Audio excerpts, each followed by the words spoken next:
In the time before the Titans, before the gods of Olympus, a great battle was waged. The wrath of the primordials.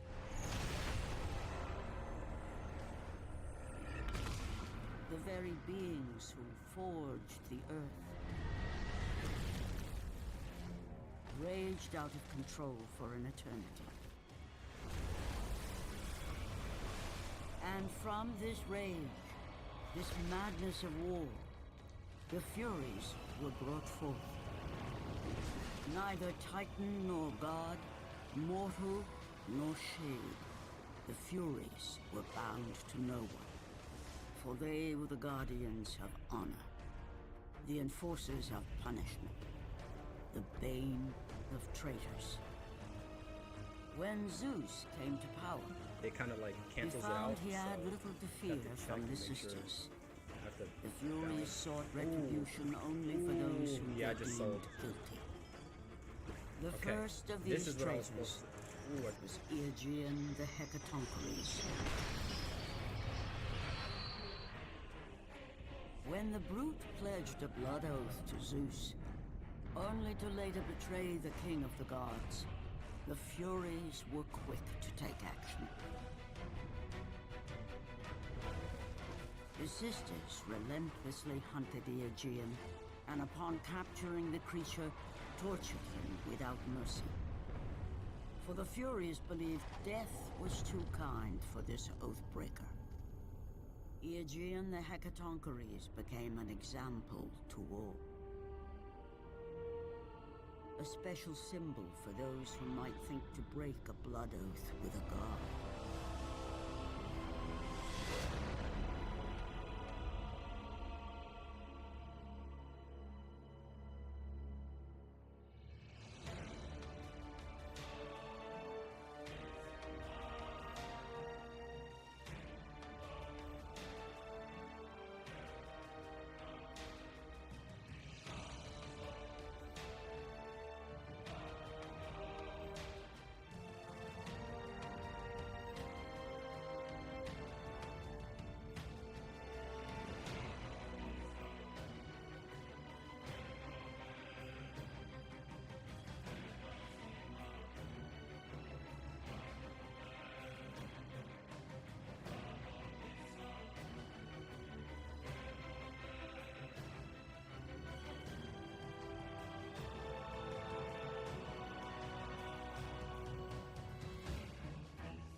Hello everyone, this is your humble host Revo, and welcome back to another day in the revolution.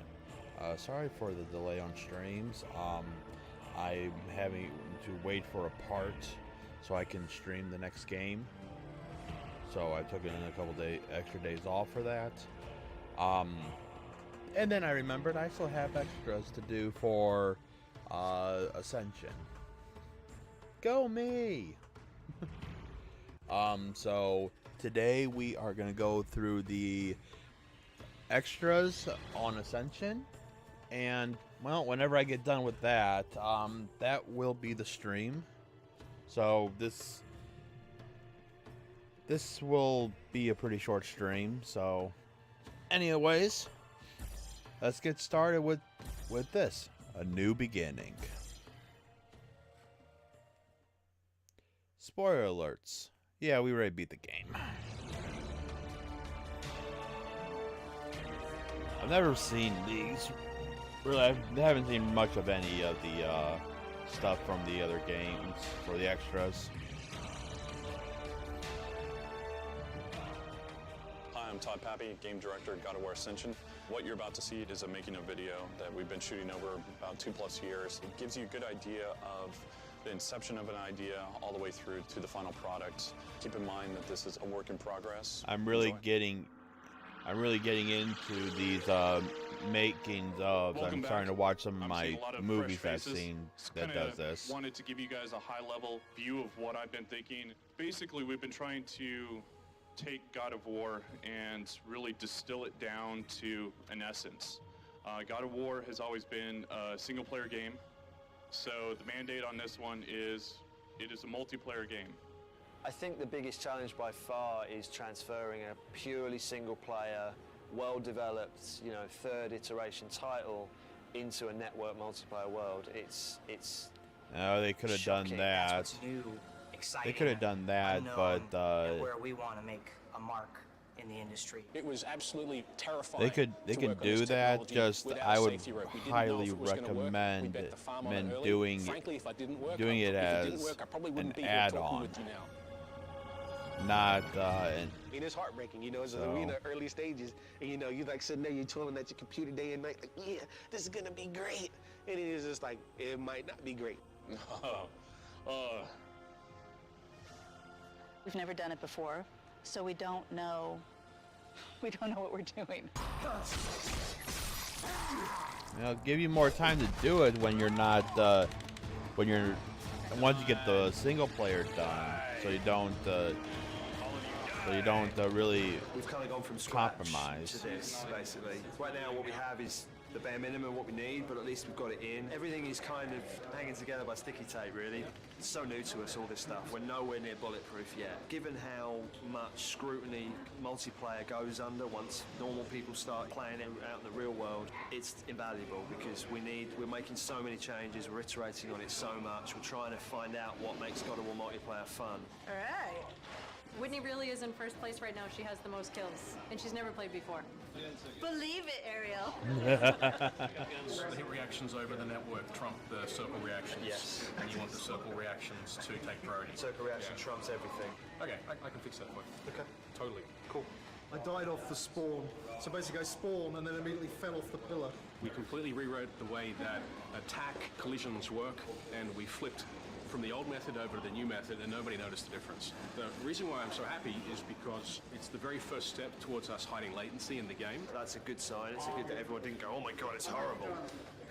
So that's encouraging, although we know we've got a lot of work to do on that. It's a challenge every week, but considering where we were 3 months ago, it's a revelation. We don't want to try to lose our essence. When a person plays it, they need to feel God of War, and so that's been the thing that is still ongoing right now. I am excited for multiplayer. My day normally is comprised of meetings after meetings after meetings, but at night, from 5 to 6:30, I get to play multiplayer.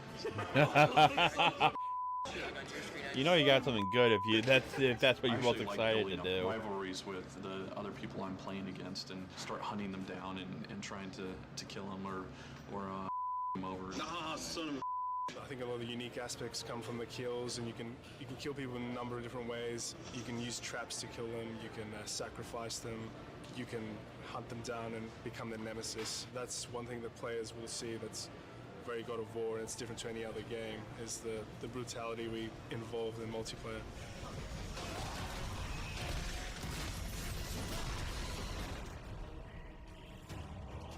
Ooh, playtests. The first playtest, we're literally just looking for, can the player get from point A to point B and know where they're going? I think that it'll be surprising for people to see and hopefully will meet and exceed people's expectations. We're really excited because this is the first time anybody has seen God of War multiplayer. We've been working pretty hard on it. It's actually a really good time to start putting it in people's hands. Playtests are always nerve-wracking. Dated playtests, I hate it. I pull out my hair. I get very frustrated, just because of I expect it to go a certain way, and it never goes that way. You're never happy, are you? You're never ready for people to actually see it. There's going to be quite a few surprises that keep us up at night, probably for a couple days afterwards. We forgot to put the prompt for the cranks. The thing that I'm kind of like nervous about is people actually getting and understanding the concept right off the bat. Because I mean, we are doing something that's very different, and we're throwing a lot at you at once. To see them enjoying those moments, it makes all that hard work worth it. Well, that's what it's all about. Just being able to let your audience really enjoy the game. So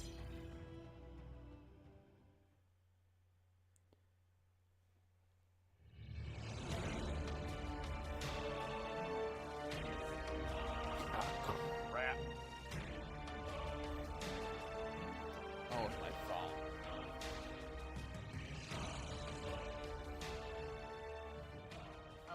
Hi, I'm Todd Pappy, Game Director at God of War Ascension. What you're about to see is a making of video that we've been shooting over about 2+ years. It gives you a good idea of the inception of an idea all the way through to the final product. Let's see, I'm doing a test of the commentary. Just want to be sure that things are going right. Got our press announce coming up. It's all about spectacle. There's going to be plenty of smoke and mirrors, just making sure that what the press is seeing is exactly what we want them to see. We've got something unique on our hands. Nobody else has our combat system, yet alone the Go, go, go. Go, go, go, go, go, go, go, go, go. Press announce is basically our stake in the ground and saying, look, this is what this game's going to look like. The big reveal is like, hey, this is what Sony Santa Monica's working on, and we're doing something a little bit different. Normally we do single player. 1, 2, 3, Actually 4. teasing the players by actually showing a multiplayer instead. It will be very scripted and staged because the press will be watching one main screen. We'll all be live players actually demoing the game. Choreographing 8 players is going to be a pain in the Everybody ready?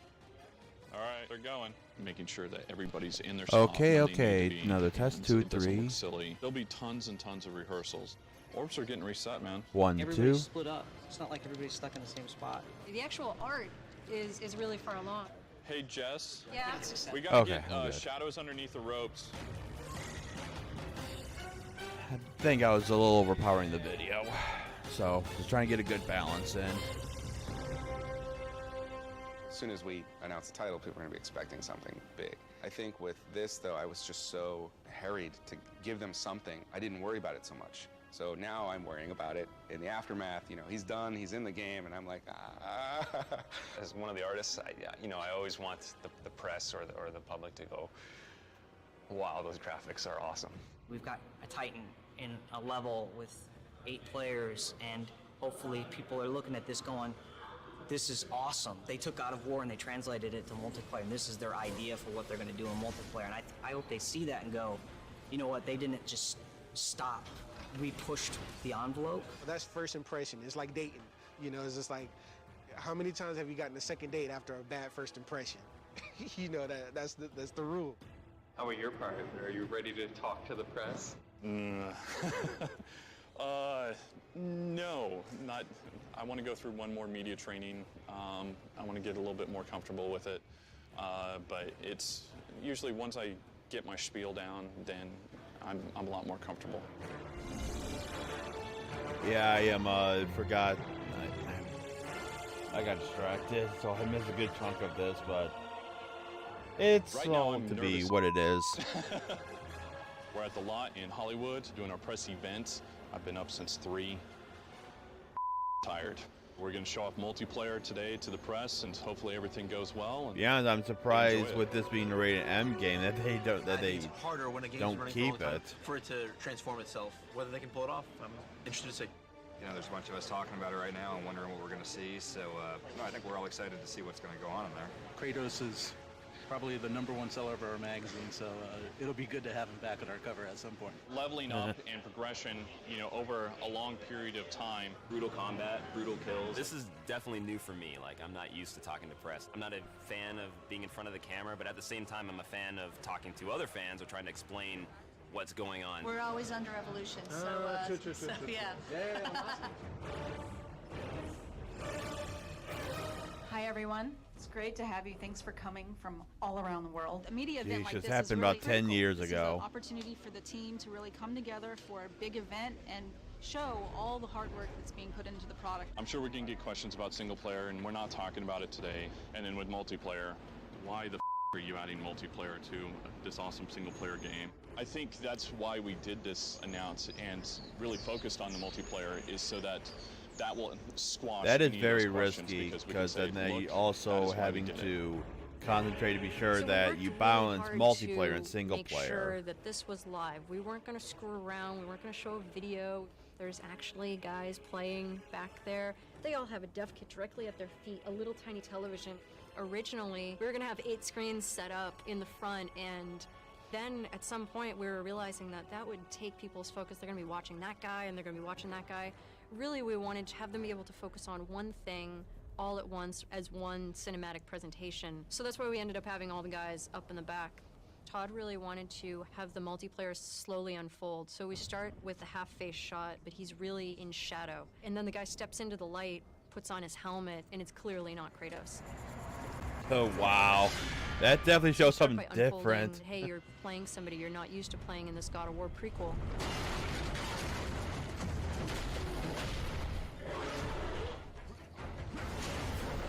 And then as you're fighting Cyclops, second guy jumps in. Wait a second, it's a co-op game. There's 2 players. And then you realize you can damage each other.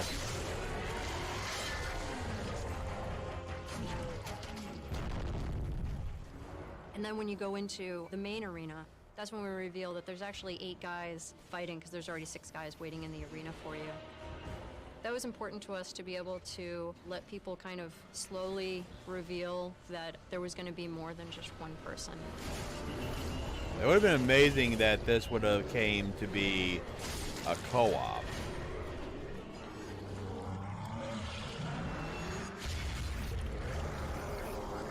So Excellent run through, guys. Excellent run through. that was pretty amazing. I don't really remember that when I used to play this. So here's Desert of Lost Souls concept and creation.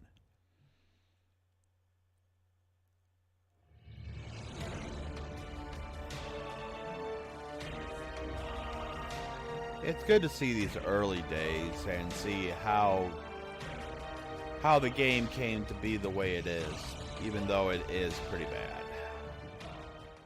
Hi, I'm Todd Pappy, game director. But of I've God of War gave Ascension. my, What you're about to see is a things making of of, video that we've been shooting over about 2+ years. It gives you a good that I idea gave of my impressions on inception at of the an end of the idea game. all the way through to so. the final product. Keep in mind that this is a work in progress. Enjoy.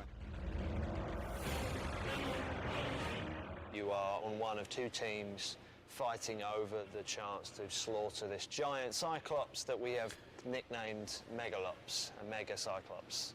And there's been some debate, it's Megalops, not Megaclops, because Megaclops sounds like a giant horsey. Megaclops is a terrible misnomer.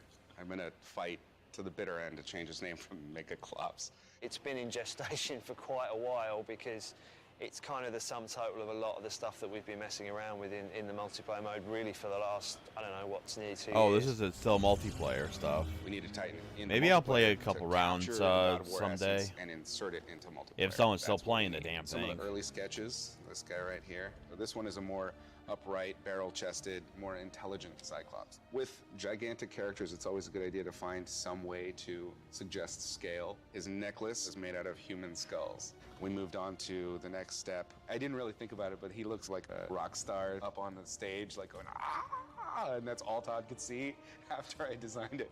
So I was like, ah. So very close to that is this. One of the biggest challenges in designing Cyclops is to keep them from feeling cartoony. Seeing the white of the eye is what gives it that cartoony quality. I don't know why that is. So this is kind of like a dog eye. So it gives him more of an animalistic, evil quality, I hope. But also I wanted to draw your attention to something that stuck through even from the beginning. The necklace made of human skulls, but this time it literally is a manclass because I added human bodies. Oh, I wanted to give the players every hint possible that this thing is horrible. I'm really proud that we got that on the design. Well, Giant itself, Cyclops, is terrible, Cyclops so... is actually Polyphemus, who appears in the Odyssey, where Odysseus goes into the cave and they have to stab him in the eye. And that's how he's been incorporated into the multiplayer. This is the biggest character I've worked on, by far. I would say these were not in, before they said His multiplayer. lower half was I not thought going this to be was not in the incorporated. single We player. didn't even build this because we were told that there was going to be a dust storm down there. And this is just kind of how things change around here. So now I had to go back and block in the legs. We're getting in and sculpting every dot and every pore because you get so close. His head and his shoulders and arms are at 11 million polys. We've had to sculpt each individual wrinkle and everything that happens on the hands. When I do start to color him, we can create masks from all of the depth, and then I can paint on top of that. The reds really pop, and then we can get some yellows on the surface of the skin, just make it feel a little more real. Oh, the annoying part was sculpting his decap. What we do for the decap is we have two meshes. So we have his original mesh, which doesn't have any of these wounds on it. When they cut him, we'll swap that out. Once we swap that out, they'll cut down his face and there'll be like a light explosion. And when that explodes, it'll swap to this. What we wanted to do was have that cut go over the edge so it looked more natural. So that's kind of what this is visually representing. And then once the explosion happens, his mouth pretty much split open. His bottom jaw will get cut in half. So we have these little bone bits that are sticking out. Little organs and muscle tissue and fat. Ahmad. It's really hard to do because Welcome you to have the all stream. ups and downs with the I hope teeth you're having a good and all day. that's connected, and it was a huge pain. It took way longer than I thought it would.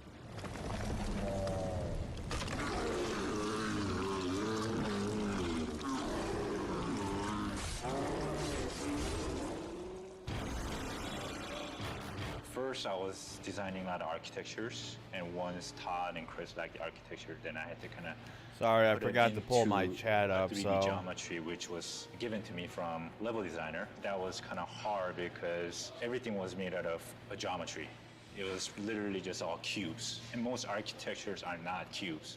But I had to come up with a solution to look great. So what you see on the left of my screen are the high vision of sketches.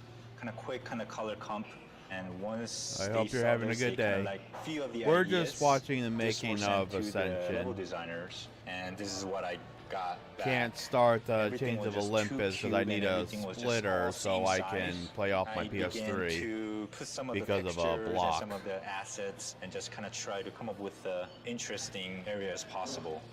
For the final, I kind of took easy design and tried to put them into the scenery.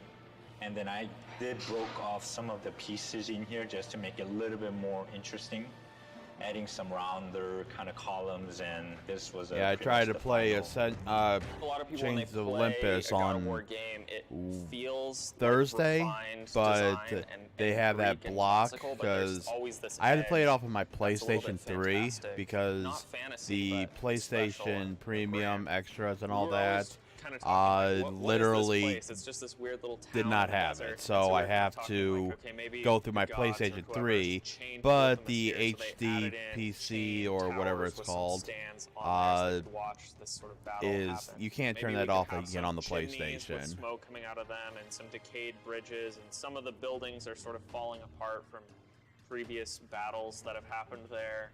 We have these rotundas, sort of gondola tops on top that he can smash. It was definitely really fun to work on. You have everything feeling kind of brown. The brown rock, you've got sand, which is brownish, you've got wood, ropes, it's hard to see where can you jump as a player. And we really want to highlight some of those edges, so a few strips of color almost like paint to help guide the player. It's a kind of a gamey thing, but in the end, if it's going to make the game play better, it's worth sacrificing some of the believability of the world. We're doing things now that we just take for granted that we couldn't have done on God of War 3. Sacrifice a little bit just so you can make the game better. And then just improve in time. So that's always a plus. So because you always want to have a balance between graphics and gameplay. To be honest, I'd rather sacrifice a little bit of the graphics to enhance the gameplay than to just say, "Oh fuck it, we're gonna make the graphics good, but the gameplay down the shit." So, anyways, let's see the combat and design.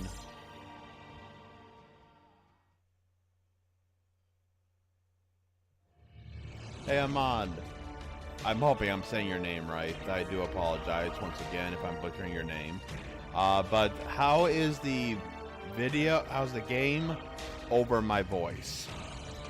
Because I did adjust it a little bit earlier. And now, I'm happy, game director of God of War Ascension. What you're about to see is a making of video that we've been shooting over about 2+ years. It gives you a good idea of the inception of an idea all the way through to the final product. Keep in mind that this is a work in progress. Enjoy. You look at any other multiplayer experience, how many of them can you say that there's a big world action thing that is interacting with you? That's definitely going to be the more rememberable thing. The main sort of drive of it is the thrill of the competition over the glory of the kill. It's a custom arena designed to really accentuate the combat, so it's kind of a twofold thing. We've been working a lot on trying to figure out what spaces work really well for combat. Big open spaces don't work, small compact spaces work, but only if you have a limited number of people. All of that has taken a lot of work. This is the test level where I've been working on. As he gets hit, he basically goes into this kind of retreated state. So initially his hands are like kind of this on the platform, and then you do damage and he kind of retreats, and then he's got almost like he's kind of hanging on a little bit to sort of sell the fact that he's a little closer to falling off. And because the idea is the chains are basically holding him in place, but also trying to pull him all the time. They're always trying to pull him away, and that's one thing that the animations don't sell that well yet. So many little things you have to worry about, like when his hands are in the arena here, he has collision around his hands, so you can't just run through his hands. But of course, once his hands drop to the edge, that collision has to turn off, a new collision has to turn on. So many little things like that, just to try and make it so little things consistent. just to make the game not feel broken. Definitely a totally different challenge, like I said, than like actually building single player levels. Before, there used to be actual trap down here, but it was just one of those things, like there was like a trap at one control point, a trap at another control point. It's just like, how about this one control point is just about just fighting? You know, you got full objects that you can do special attacks off of, and it's just battling. But there's an uber power up here that, you know, we can be sitting there fighting. It spawns here. It's like, am I gonna stop fighting you and try to get that? Am I gonna try to just knock you away and stun you up against the wall and then try to hurry up and run and grab the point? Things change based off the need of the design. And it's one of those things, you know, you get this and you see your pitfalls, and then you immediately like, oh yeah, you know, let me hurry and get this stuff clean so I can do the next thing, because I know all the mistakes that I've learned, and to make something even doper. And then hopefully, once everything's said and done, boys be at home, it'd be like, long live Play, Sony, we love you. I'm working in conjunction with the other departments, and we're trying to figure out gameplay as we're going along. It's a lot of troubleshooting, like making sure that the rig is functioning correctly, that his animations are appropriate for what we're trying to do in game. You really have to focus on just making sure that he's believably big. So we have to sell the fact that he's heavy. There's a lot of delay on his upper body and his arms. That just gives a sense that he's big and he's very heavy. The emotional range of this character is frustrated, angry, and tired. We don't want the players to feel sorry for him. We always want the players to feel that he's just this ginormous threat in the background, and that you don't want to mess with this guy or he's gonna freaking kill you. A huge factor is that we need to have the camera not hiding gameplay from the player. A lot of the foreground stuff we want to put in, we just can't put it in. This is one of the areas that was quite challenging for the art team. Okay, to I hope that's make better. it so gameplay is still I was acceptable. a little overpowering, So, so I just turned off the game. to break up the levels game. and make So it feel like rooftop. let's so we also hope need that's to have better. the player be visible. So one of the solutions was add some destruction. Evolving the camera systems so that they could handle multiplayer gameplay was a very large challenge. It was a fun challenge too, because we knew right off the bat what we needed the camera system to do. You need to make the cameras much more unified, much more procedural, so that everyone has the same fair view. This allows me to start plotting out where my cameras would go. So I'll turn on my camera layer here. This gives you a pretty good idea of how many camera zones are needed.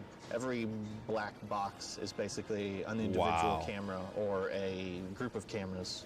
These basically control what you see as you play through.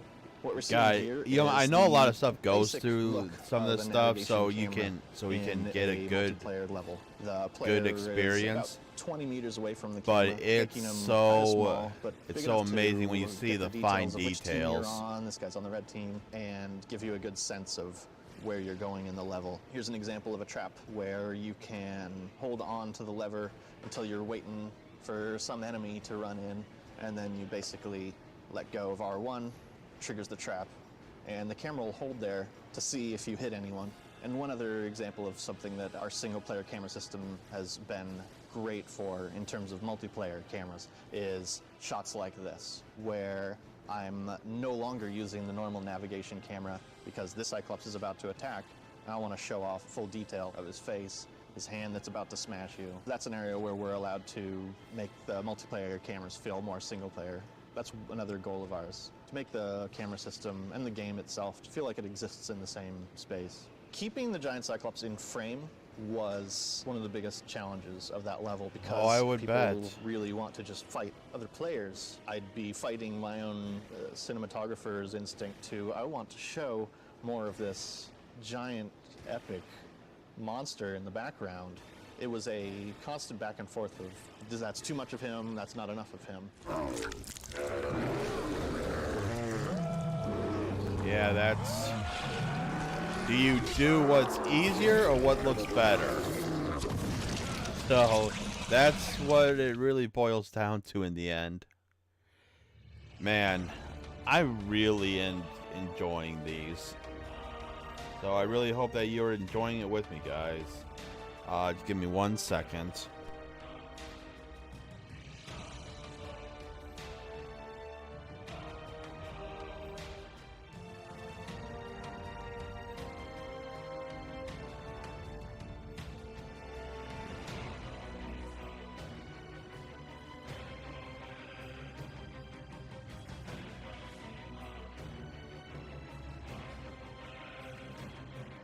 Okay, that sounds a lot better. Alrighty, so the art of online war. Oh, oh, that's gonna be fun.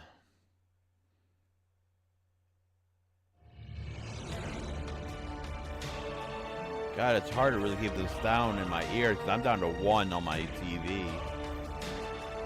So.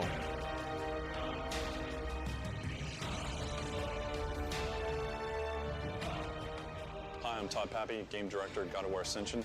What you're about to see is a making of video that we've been shooting over about 2+ years. It gives you a good idea of the inception of an idea all the way through to the final product. Keep in mind that this is a work in progress. Enjoy.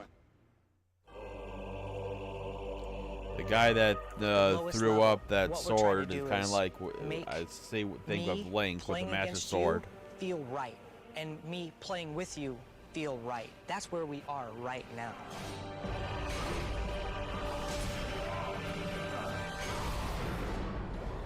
I guess we're bringing the God of War gore to killing your mate, basically, I guess. Killing your mate, yes. Yeah. Your mate, your buddy.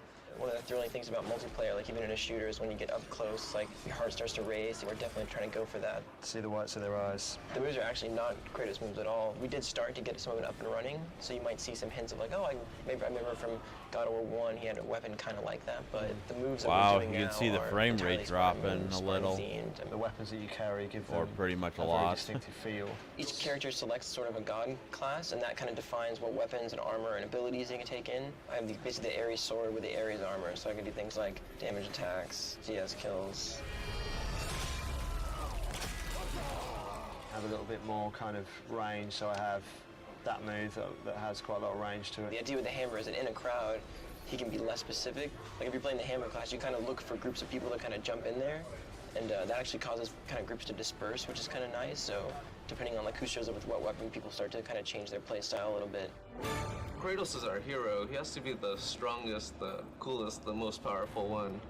These guys are still pretty formidable. These guys have to be fair. Their moves have to be readable. Some of the moves are a little slowed down, so they're not as quick as Kratos, but they have to be fair. For instance, we have unblockable now. Whenever you see this symbol, that means if you block it, you're gonna get staggered.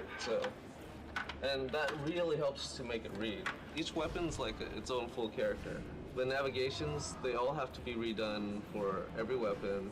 The attacks are Definitely gotta be sure you do some There's no unblockable, real sharing so between weapons. otherwise They're you'll just go unique, blocking the you whole can't really time. wield them the same.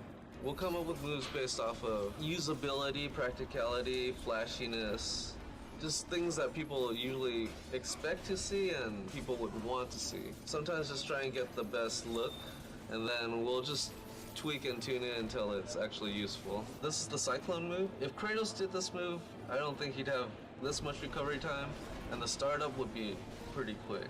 This was one of my favorites, the uppercut. It's pretty useful in games, and people are liking it. I just liked it. I reappropriated one of the Olympus Swords animations from God of War 2. That one just stayed in one place and did 2, but this one I added a crazy dash to it and a lot more height. There's gonna be a lot of different specials that you're gonna be able to do. Those will be a lot of work to knock out, but I mean, those are fun though. You know, it's just fun doing those. What's nice about certainly this kind of game is that anyone can kind of get the kill, anyone can kind of come in there and finish it off. You're definitely not invincible. That's one thing we really try to do is that, you know, the characters, they can take some hits, but not a whole bunch, so that even a new character might get in there, and if he gets one blow, 2 blows, lands a few, he's definitely gonna get the kill, and that's also what traps kind of add for it. With traps, it really doesn't take a whole lot of, you know, timing and skill and reflex. It's literally like it's sort of more planning and strategic element where it's like, I know people want to take this point. I know this trap covers that point. If I can predict that, then I can basically get a kill no matter how skilled the other player is. Yeah, just have a little foresight. That's always good to have, so you can keep your one leg up on your opponents.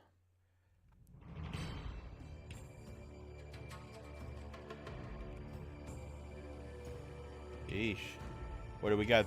1, 2, 3 more before we actually get to the actual story of it?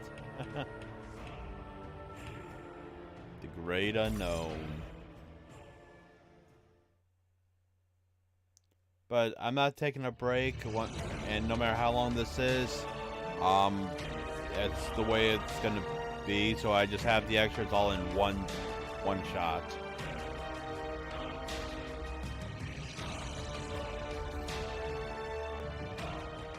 Hi, I'm Todd Pappy, game director, God of War Ascension. What you're about to see is a making of video that we've been Pretty shooting sure over that about that's 2+ getting old at years. this It gives point. you a good idea of the inception of an idea all the way through to the final product. Keep in mind that this is a work in progress. Enjoy. The biggest problem with multiplayer for us is just technology. We've never done multiplayer before. In the last year, it felt like another 3 years. God of War is historically a single-player game, and there's a lot of code that works until you put it in an online environment, and then it falls apart. What I'm doing is basically going through a lot of the code and making sure that we consider what happens when a second person runs the lever code and what happens when a third person pulls the lever. Is everyone seeing the same thing at the same time? At this moment, I'm feeling hopeful. We aren't quite there yet. I'm There are two wondering players how on two different much machines, they and worked one on is hitting this the other compared to the with a actual main sword. story. So that motion of the sword has to connect on the attacker's machine, and then the result of that collision needs to be sent to the defender's machine, and on defender's machine we need to decide, was that move blocked or parried or countered, and then the response has to go back to the attacker's machine. All of that has somehow to happen in such a way that both of these players think that it is seamless and there is no lag, and it's all just free-flowing combat. People would press block and they'd actually get the block guard up with the sword, and then they'd be told, you got hit. And they're like, Glenn? The actual choice of where these decisions are being made, attackers' machines, defenders' machines, that choice is probably the hardest problem of them all. We do what we call pre-hit. So we actually detect that in the future we're about to hit somebody, and we actually kind of, if you can see like an arc here. So we actually can look ahead maybe 100, 200 milliseconds. And so I'm actually saying, I hit you here, and that actually gets sent over the network. The other guy receives it before my sword's even touched him. And if we time it right, he tends to reply, in the common case, to us before the sword's even touched him on our machine. So we actually That have all is the lag hidden would be very difficult by to do. committing to the hit early. One of the big things that felt wrong for so long with the combat was the technical networking side of it, which I think we've finally broken the back of now, haven't we? Yeah, because when they did it before, it was all so we're able to hide about 100 milliseconds, 150 milliseconds of latency. I consider lag to be pretty much a sole problem at this point.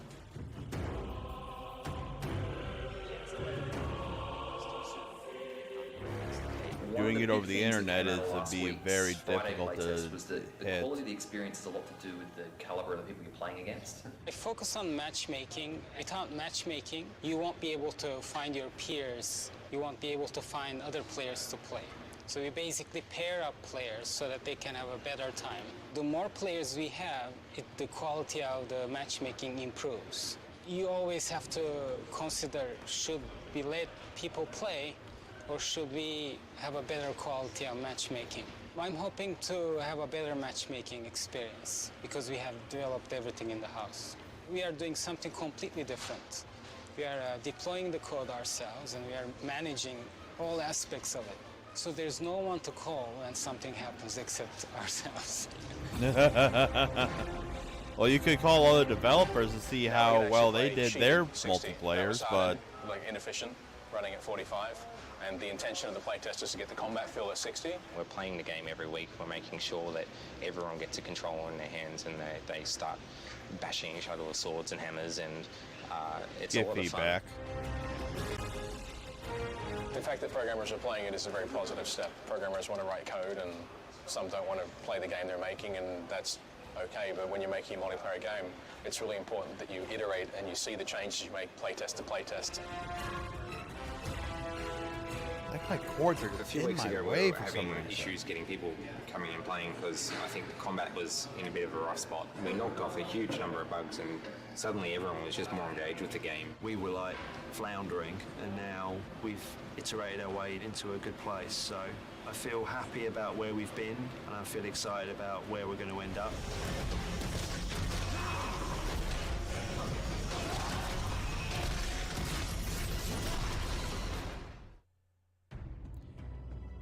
And from what I remember, the multiplayer was pretty damn good. Probably the only good thing about the whole damn game. But like I said, it's been a while since I actually played the multiplayer, but I do remember enjoying it.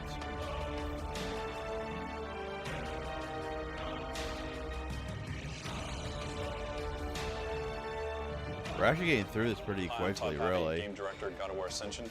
What you're about to see is a making of video that we've been shooting. We're only about 2+ years. It gives you a good 40 idea minutes of in, the inception and of an idea it's all the way through to the final and product. it feels Keep in like mind that this is a work in and we're only about progress. halfway, Enjoy. which is not too bad. Level design is a fantasy. I want to do something that I can't do in real life. Level design is also a challenge. It's not easy, it's not handed to me. I feel like I accomplished something when I did it. And in the end, level design is about giving that reward. You want to do it again and again and again and again moving to a multiplayer game, we can't take all of the things that we did with single player and think that they're going to work in multiplayer. That involves levels in terms of how you're going to funnel players together while they're playing cooperatively, or how are you going to get players to run routes in a map when they're playing against each other so that they don't all clump up in the same areas. God of War multiplayer is all about telling the single-player experience of God of War in the context of a multiplayer environment. You have the exotic locations, the grand set pieces, the cool mechanical contraptions that you're used to using in God of War, and the lore that takes place in the God of War universe contained in these maps. They're very well thought out, with very high level design and production value. I think you'd expect that the levels in multiplayer are simpler than the single player, but they're, I'd say, 5 times as complicated. You've got traps, I believe you've it. got different capture points, 10 different chests, big titans in the background, things like that. There's just so much going on. I mean, you got so much going on with just multiple people playing that of course it would be a little bit more challenging than doing a single We're going to breathe a player. lot of fresh life into this genre, and we're really creating kind of a whole new multiplayer genre. The tutorial level that we're going to have for multiplayer is basically the player's introduction to multiplayer. You're going to start off as a warrior. You're imprisoned in a location that I cannot name or I'll get killed. Your life is about to flash before your eyes. When that happens, you're summoned to the gods, and the gods teach you how to fight and how to go, bring about glory for them. So how we want to kind of do this is you see like the establishing shot of the actual warrior coming down, and then you wind up seeing, the Zeus out in the foreground. So you're going up to actually go meet with the gods. Obviously, when you're in this point, you won't have your armor, you won't have your weapon, but since you'll have a head. Oh my God. Right now. So, right now, just teeth Well, and that's eyes. creepy. There's these statues that represent all the gods in the background. You get prompted to select one of your allegiances. You got Ares, Hades, Zeus, Poseidon. I'll walk up over here, and when I come to Ares, Ares makes a plea for me. Once you select a god, you'll actually get whatever weapon is best for them. So like for Ares, it's the sword. For Hades, it's the hammer. Zeus is the gauntlet. Poseidon is the spear. You start seeing the light, and when you interact with it, that's when this guy appears. From this normal tutorial, he's just asking me to do quick attacks on him. Then after you go through the quick attacks, then he's like, hey, do heavy attacks. There's certain things that we need to teach you in a way that's directly related to the game. So take, for instance, like how it told me to do my L2, and my L2 to escape. And that's very key because that gets you out of a lot of situations. And then once you actually beat them, you get the praise from the gods. You're good to go. By that point in time this is done, you should be able to at least do basic fighting. We really recognized that we needed this after a few play tests, and people didn't know a lot of the moves in the game, and it was too much to absorb at first. So Well, we yeah. really need to have them go through a But tutorial. granted, a lot We'll of take people this would probably and come through from we the single will player. do a bit of a block If they actually where get it's a that little bit more far. detail, increase the scale, make it feel a little bit more epic. We added these stairs. You'll see Zeus looking right at you, godly statue, and just run up here. This is the tutorial level running in the game right now. You can see kind of what it would look like. Let's just get a feel for it. This all kind of came last second, but we're behind it. It's going to be awesome. I'm pretty excited about it. But some people probably know how bad the game was, so they didn't care for the story and just said, ooh, multiplayer, let's hit it. We're trying to make it as epic and as cool looking as possible. That's kind of the challenge, making sure that there's always something to do for everyone and there's always some cool moment that's a very God of War moment. One of the first levels we started designing was the Troy level. The idea behind that one was because we got the two factions of the Spartans and the Trojans, it made sense to have a map that kind of is based around the war between the two of them. There will be an objective at some point that gives them kind of a big bonus, and that is to fire off a catapult to one position. So the Trojans will be trying to destroy the Trojan horse, and then the Spartans will be trying to destroy the statue of Apollo. This is an overview of the Troy map. Spartans start from the left, Trojans start from the right. There's 3 tiers, basically. The bottom tier, the middle tier, and then the back top tier. And all of those tiers are kind of interconnected, and you can cross over between all of them. The unique thing about this map is that you can use the life cycle, which appears in the single player as well. So you'll see, for example, this bridge here, that can collapse away. One of the first things you can do is pick up the life cycle. At the moment it looks like a flag, but we'll actually get it look like a life cycle. And what you can do with that is life cycle different areas in the map. So for example, this gate, I can life cycle it up, and that creates like a I barrier. thought that's no what one can it get through, said. but they can actually That hack was through life it cycle. eventually, but it'll slow them down. I can bring it down again, of course. Here, there's another life cycle thing. So if someone, for example, is chasing me, I can just stop, life cycle that away. If they get killed by it, it counts as a trap, so I get the extra points for it as well. Something And then similar one of the to how bigger Kratos life does cycle stuff in the moments is the bridge in the for center. the So this one DK is kind of connecting the and 2 middle points. You can life cycle like part of it. We can life cycle the whole thing. Here's angry soldiers that are throwing the spears at you. Here's another hidden trap. So this flamethrower, I get this view from my side. I can kind of suddenly attack someone. On their side, they never really see if I'm really behind there. They can only see the flame, but they don't know if someone's actually waiting for them there. As the player with a life cycle, I can actually bring the catapult back to its original kind of position. If I'm the Trojan and I hit it now, it will rotate to the left and fire off something to the Trojan horse, catches on fire, looks cool in the background. You get some points for it. Doesn't end the match, but it gives you some favor. We definitely want to encourage the level design. Sorry to kind of if you're hearing support stuff hitting my two or more mic. I players kind of don't know what the working fuck's together. going on with Troy this is right the biggest now. level we have. It's absolutely massive. You could take 2 large levels from, say, God of War 3, and you could fit them right inside of Troy. And Troy is So I still do bigger. apologize There's if you're just hearing so bumps on much my mic. there. And on top of that, we have to have it running with 8 players. That's, I'd say, the biggest challenge. The other challenge among memory and performance is just getting it done. Troy is fun because I remember seeing the first block model of the game, and it's like this whole city. And so I was going, oh wow, you know, when I'm painting this, it's like, okay, here's the armory, and maybe there's like a garden down there, and this is where people would go to the market and buy stuff.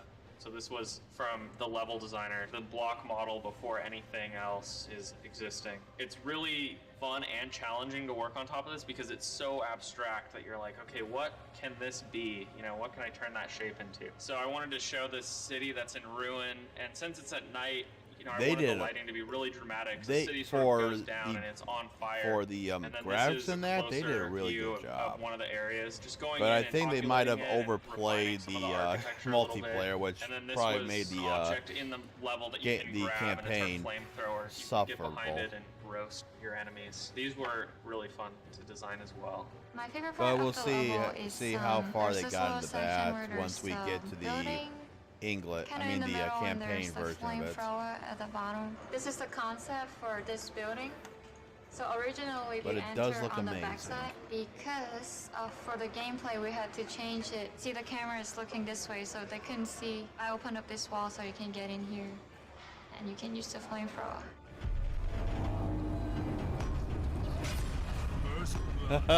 And they still try to go forward.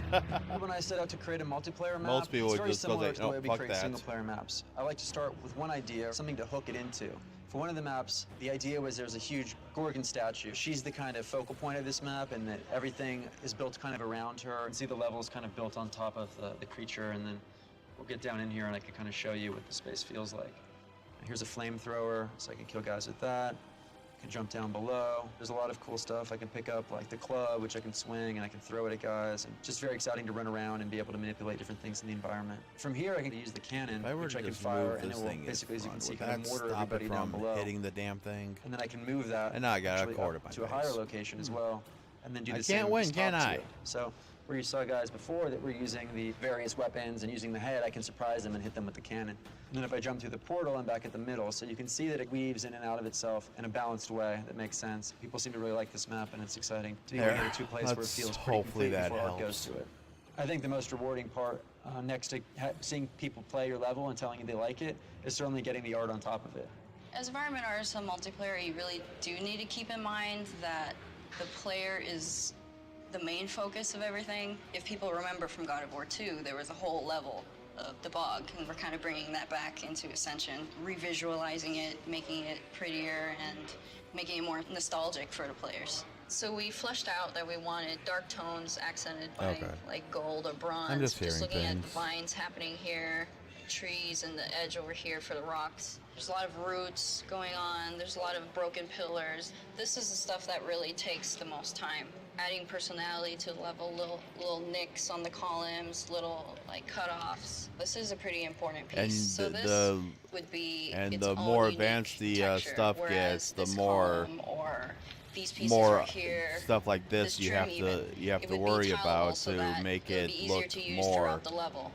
I like to start off presentable. by Yeah, presentable. getting the shape first. Right Especially now, this with is smooth, eventually I'll convert it to later games to make actual it polys. And this is more obviously realistic. way too expensive for the level. So we take this and bake it down to the low poly, and it already has all that detail. And as I'm working, I'm gonna keep using these elements that I've established here and eventually bring it up to the other parts of the level that aren't arted yet. It just makes things a lot faster. This level has gone through so much design changes, and I feel like I'm almost pressed up against a wall, sort of. I definitely need to kick it into overdrive now that everything's settled.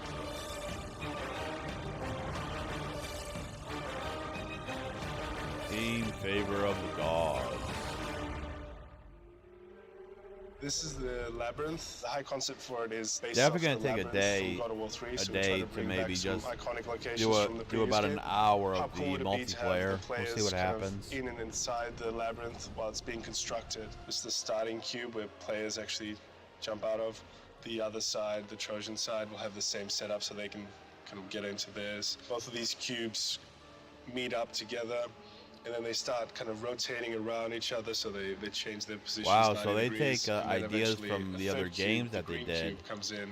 I mean, I know The they green said one and the that red because they one, with the and bog, the blue one kind but of then this lock is into the place, cue from I and think then you're God of War moving 3 between is all if I three of them. remember Then that's when we correctly. also bring in the scorpion. He'll actually kind Yeah. of come up from the side of the cube and Yeah, try that's to attack. some, That's a basic setup. So from God of this War is the 3. intro. Each faction starts on their own side. The cubes lock into place. Then you can actually jump down and you're on the top tier of the cube. Here you can get the pickups. You can set some of the traps. And this is where the domination point is. While you're doing that, the two cubes actually meet up in the middle.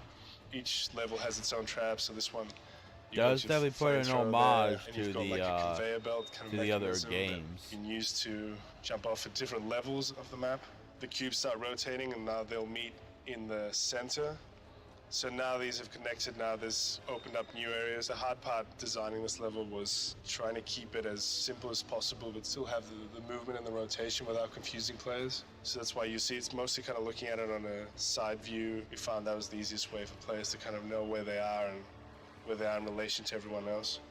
So you see in the background, that's the cage where Pandora was in the actual single player. You'll see cubes moving around in the background throughout the game, so things are slowly happening in the background while Kratos is basically assembling the labyrinth in God of War 3. Scorpion should appear as well.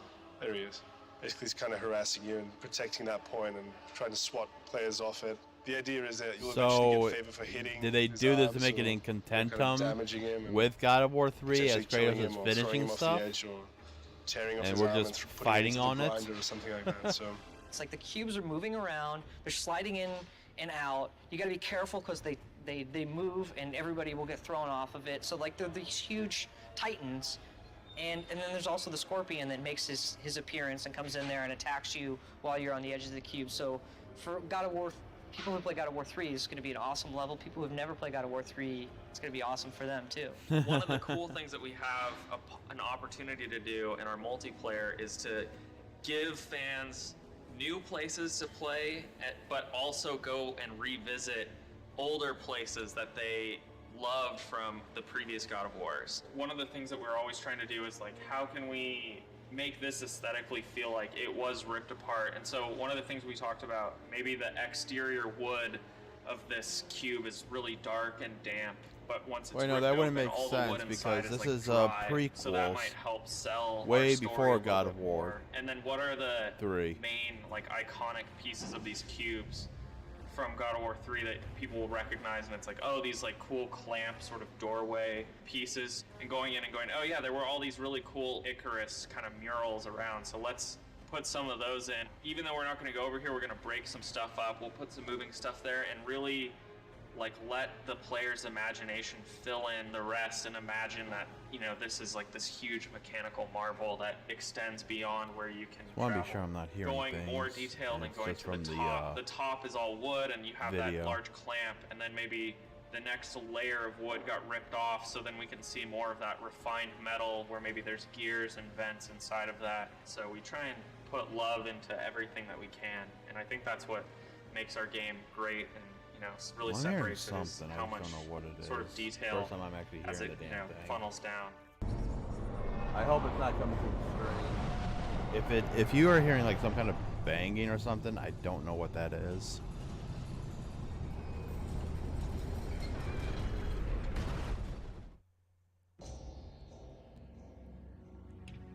Delphi. Oh, I think this actually might be part of, unless they did a Delphi thing for the multiplayer.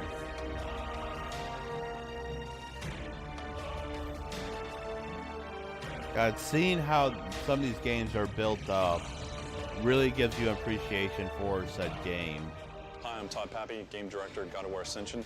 What you're about to see is a making of video that we've been shooting over about 2+ years. It gives you a good idea of the inception of an idea all the way through to the final product. Keep in mind that this is a work in progress. Enjoy. When we first started talking about it, it was, all right, let's run on some snakes and see what that looks like. What I was given was there's a python that's wrapped around this entire level. Oh, they finally getting to the actual First main reaction about story. the snake was, this is going to be huge and epic, and it's going to take a lot of work. You know, that's what God of War is big challenges and epic pieces and things like that. These are initial concepts of head designs. For instance, this one's more stylized. This one's a little bit more serpent, dragon-like, and more kind of ancient looking, kind of more mechanical. So I went through lots of variations on scaling patterns. Some of these show a little bit more direction, some are more stylized. Trying to keep the overall feel of Python stripes. And this one's the most finalized version.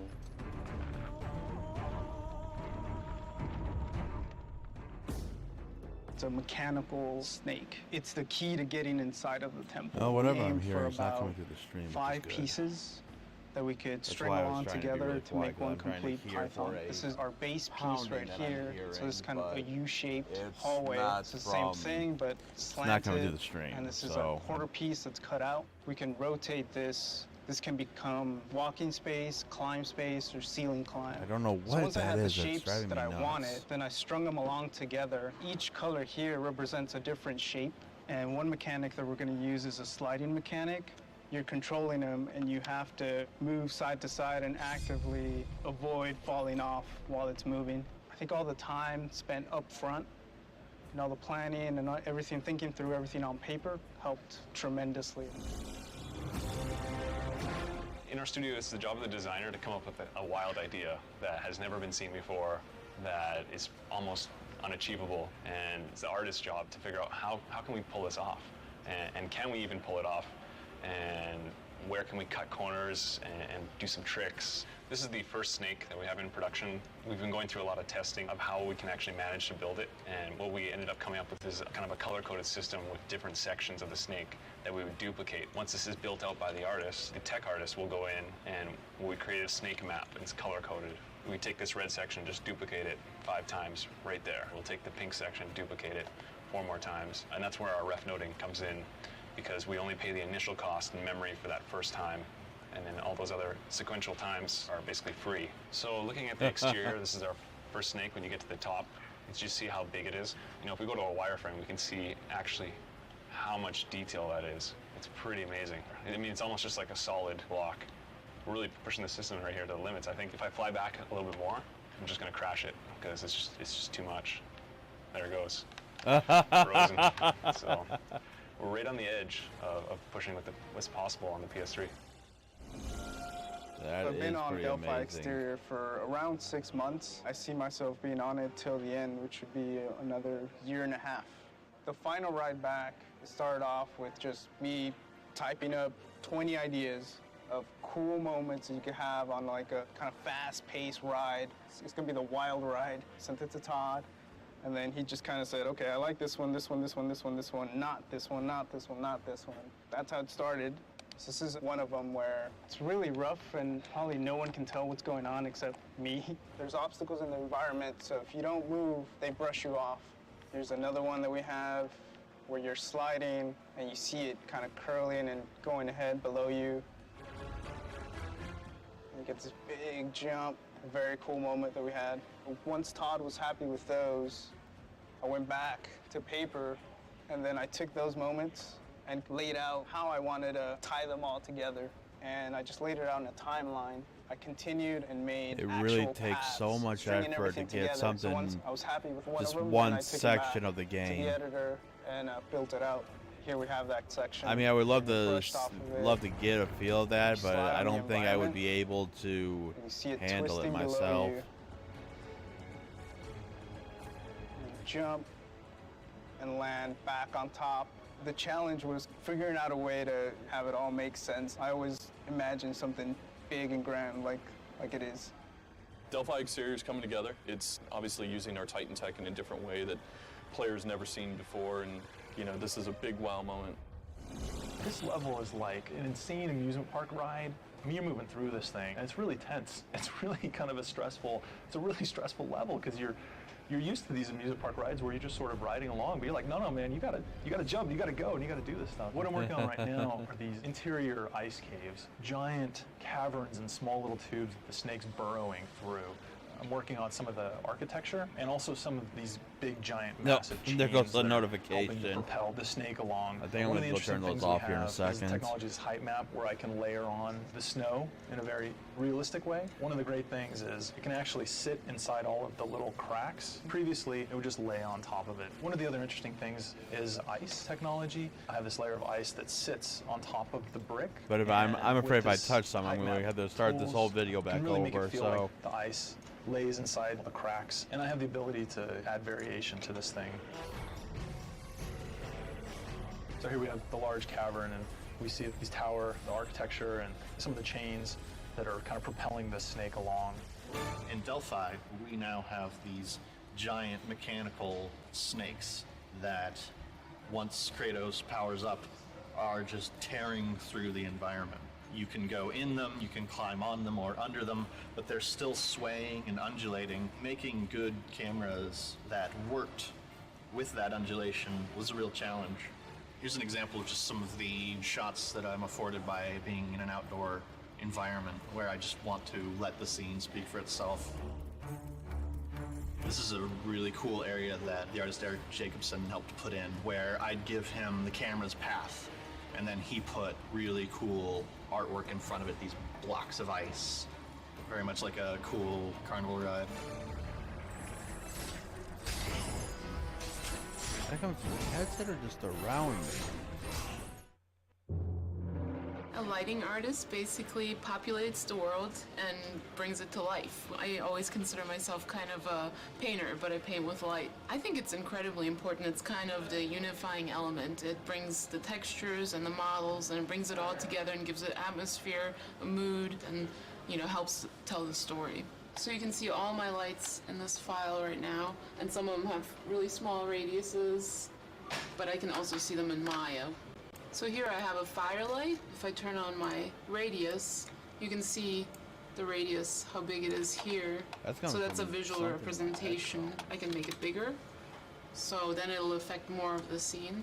I can make it huge, and it'll affect even more. I always play around a lot with the radius. So see how I bumped up that light now? I can really make it go extreme and really strong. And see, now it's affecting more of the scene.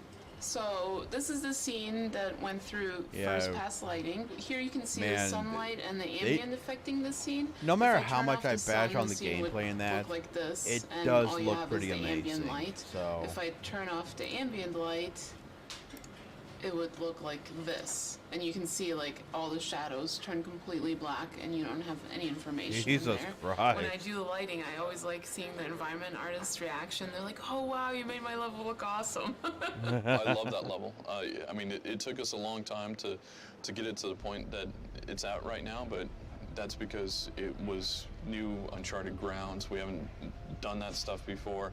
I love it, and I've had plenty of people come up to me and say Luis really knocked it out of the park with the art that I've been seeing. I think this will be a huge showcase for the project.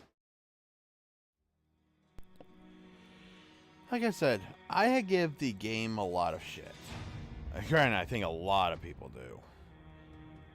Especially the mechanic of hiding your combos behind the rage meter, and then your pairing is literally just block, push another button to activate the parry. Hopefully you timed it right, instead of just blocking with an auto parry. So, hey, that is seriously getting on my nerves. I don't know where it's coming from. You guys are not hearing it, but I'm hearing some kind of like banging. It's driving me nuts. Jeez, and that took 10 minutes. Holy shit. Because as you guys saw, things say, are you still there? So, Hecatoncheires.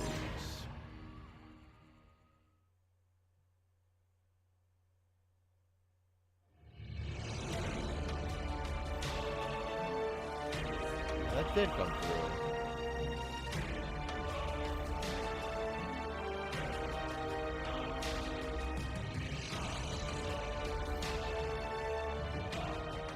Hi, I'm Todd Pappy, Game Director at God of War Ascension. What you're about to see is a making of video that we've been shooting over about 2+ years. It gives you a good idea of the inception of an idea all the way through to the final product. Keep in mind that this is a work in progress. Enjoy. Hecatoncheires, I call him Hector, is a 100-arm, 50-head creature in mythology. And again, like the Titans, these were actually stronger than the gods. They're these giants that took part in the big war between the gods and the Titans.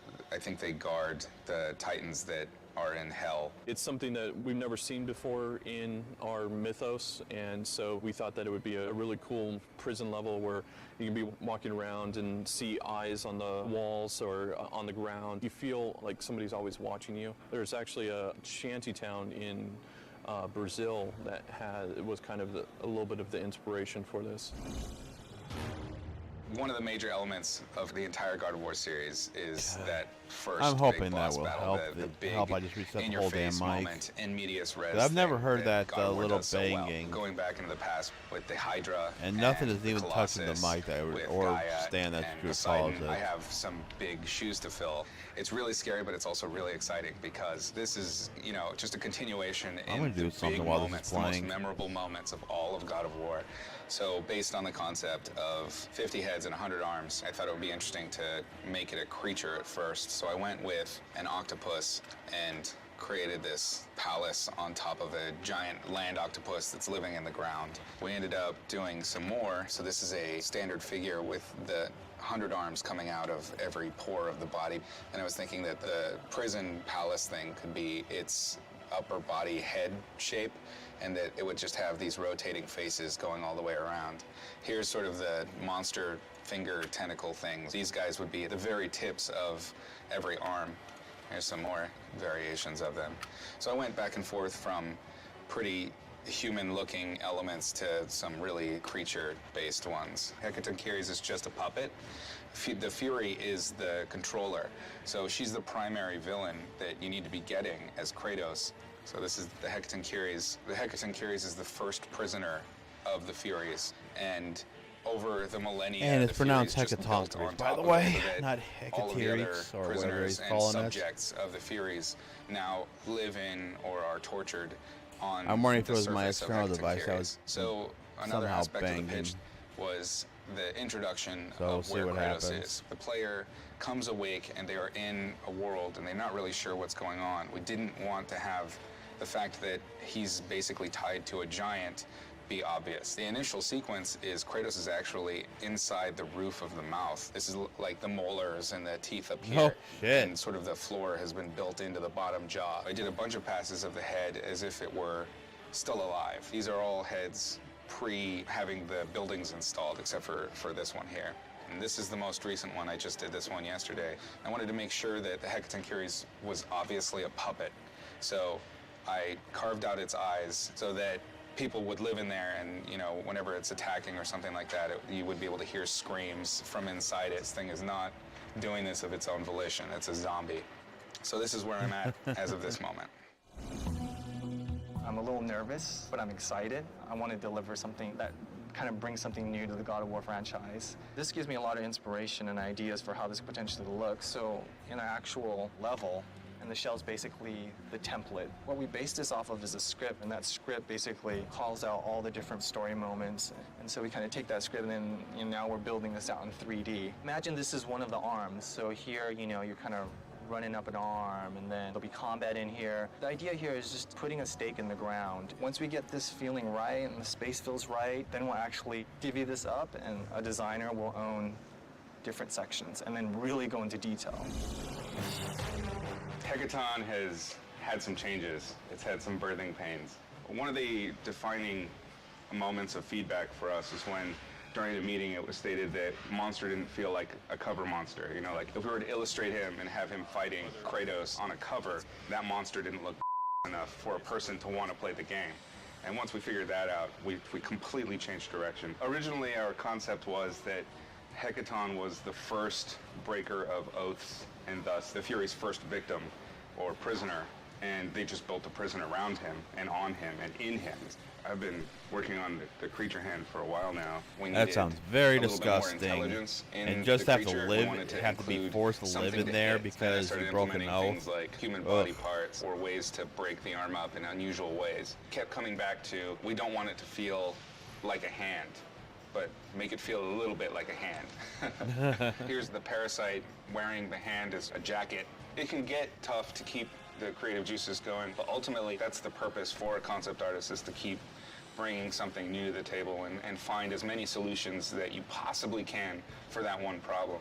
At this point, Todd was really interested in looking at how we could integrate the parasite aspect. We were looking at things like rhino horn beetles as influences, and ultimately those things did stick. So yeah, I think it was my external device that was a lot of. Somehow doing some banging I was hearing. I name all of these. But ever since I moved it, I don't hear it anymore. Junior, Flounder Face, Squeeble, and Juicer. They're all part of the same family. It's a problem. So this ended up being the defining point where we were taking it into the final. Ultimately, this is what we're going with. This is the harpoon, which will retract into the body. This is the retracted version so that he can still grab Kratos. And then finally, the big reveal is the split of the two forearm bones with the hands on them.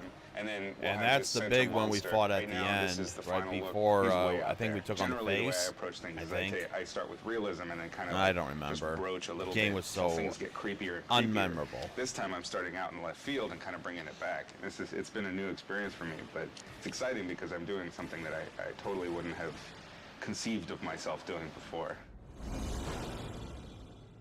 Hecaton's a little behind right now, from my point of view. But then, on the other hand, that's where we got to balance the awesome with the schedule. So, God bless America. It better be good. With creating Hecaton, we had to kind of create its own mythos. So I think that's kind of what took us a very long time to develop in BizDev, is what path do we want to take and making sure that it actually looks cool and fits in our universe. This is just the primary folder. We're not even getting into subset folders of drawings upon drawings, redrawings, redesigns, and initial passes at the Hecaton Curious monster. And each one of these I can't wait to find out why they decided it was a good idea to use the Hecaton Curious head. Once we figured out push that, X for a parry while blocking, or why you would want to have your main combos behind a berserk meter that goes down if you get hit. Not a lot of people are very good at keep that berserk meter up, as you saw me do poorly in my playthrough. So an early look at it with the environment. I built out orthos from this image, and they went to a gray model right away. One of the biggest cool things about this guy is that the environment is all integrated into the character. Like Kronos last game was a Titan, but you're on just like a character basically. And what I like about this one is like we have a Titan that's huge, and you have environments also on him. So basically how I started this guy is I decided I'm just gonna knock out the sculpt as fast as I can. Sukru, who's one of the environment artists working on it, kind of blocked in some buildings here, because eventually we're gonna have to integrate the skin into these buildings, and I'm gonna have to work with Sukru to do that. Here's the teeth. So I kind of went in and sculpted some claws, and I duplicated them all around it real quick so I can make something. This is my little prototype here. You can see all the joints. You can see in the front and all around all the joint chains and how they open and close. And this is what I was prototyping to try and get an idea of how this would work. So after I sculpted in the head all torn up, I took my claws and I put joints in them and then made it open. And I put them where I thought they'd go, and they opened. And just kept on reverse engineering, and I'd open and close it, and move joints till I got basically to this point where I could have it open and close, and our director could check it out and see what he thinks. Before this was transformed, I went in and finalized the sculpt. So this is where the kind of stuff I get to deal with, like how is it gonna crack and break? There's this layer here I made, and I did this in Mudbox where I went in with photos and basically cracked up dry looking skin everywhere. Okay. So the nice thing about Mudbox, we use this a lot now. Mudbox allows us to take our in-game model with normal maps and everything and paint directly on it. So I have a layer That here, is the pretty cracks layer. cool. And basically what I've been doing is I will use photos to overlay cracks. There's a lot more subtle stuff now. Because the main thing is you want it to naturally feel like it's cracking, not just cracks for no reason. Overall, the design is really solid, and like I look at it and I'm like, oh, it makes sense. This is what I'm making.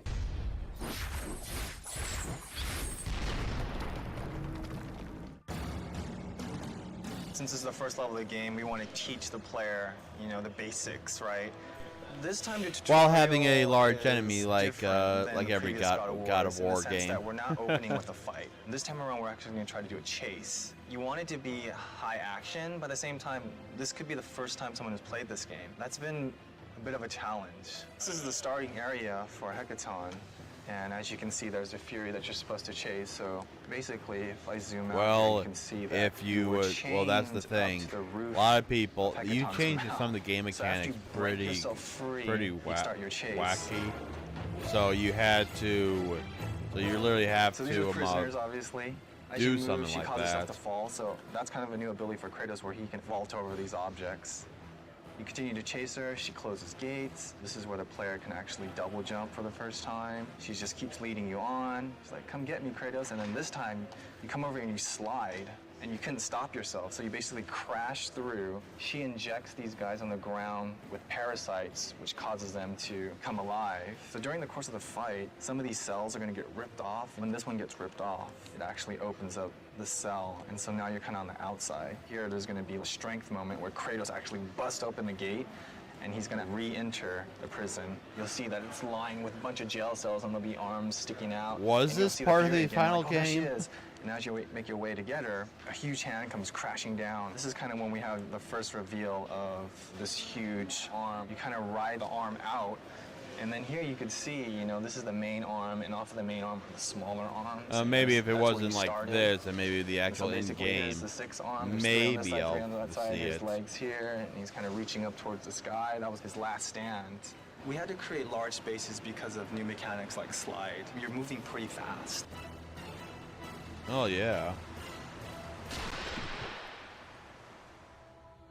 Moving pretty I think fast, so this you have to have game is sharp definitely different than reflexes. previous game because first of all, it's more epic, it's more bigger, and again, we try to use some of the architectures that we haven't done. So here what you see is kind of really very high vision concept coming up with the Hecaton architecture.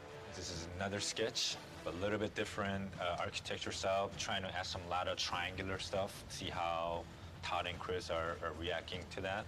They love all this kind of pointing stuff coming out. They wanted me to kind of take over on a color pass. And then they finally decided to go with this 2 directions. This feels definitely too texture feels too similar, and it's kind of hard to read what's architectures and what's the street. What you see here, they wanted a warmer tone in the street and then maybe cooler tones and the architectural stuff. So what you see on top here is the rough 3D models that I got from environment artists, and they wanted me to put all the architectures into their 3D, see if everything works out. The street is made out of hackathon body, so we try to make it a little bit more flesh, so giving it a little bit more warmer tone than architecture. Jung Park did some high vision paintings that were loose but had this like eerie, cloudy, just kind of wet and dirty street. Just kind of working off of that high vision stuff, I really helped to refine exactly what those details are. This is the first boss arena where you encounter this sort of arm creature that is growing on top of a hecaton.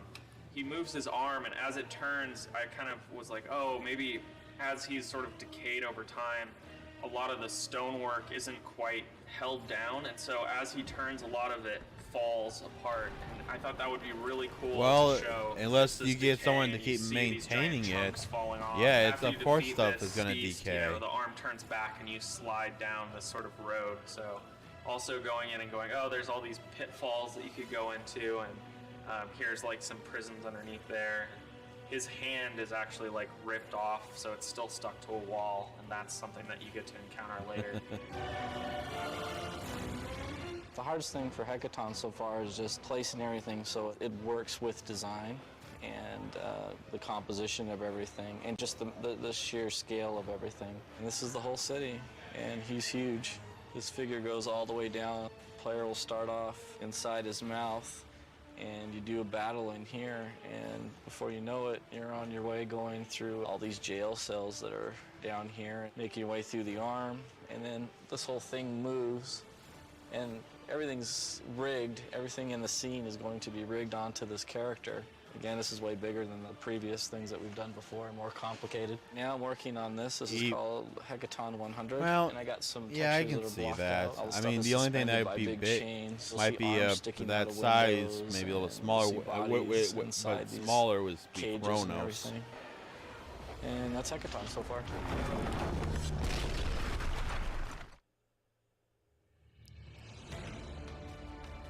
Well, these are actually getting longer and getting pretty long. I'm hoping I can hit the two. I won't have to go over the 2-hour mark.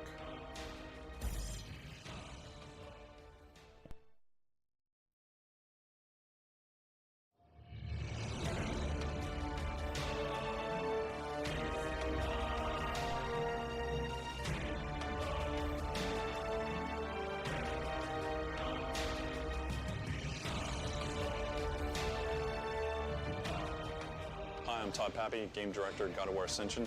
What you're about to see is a making of video that we've been shooting over about 2+ years. It gives you a good idea of the inception of an idea all the way through to the final product. Keep in mind that this is a work in progress. Enjoy.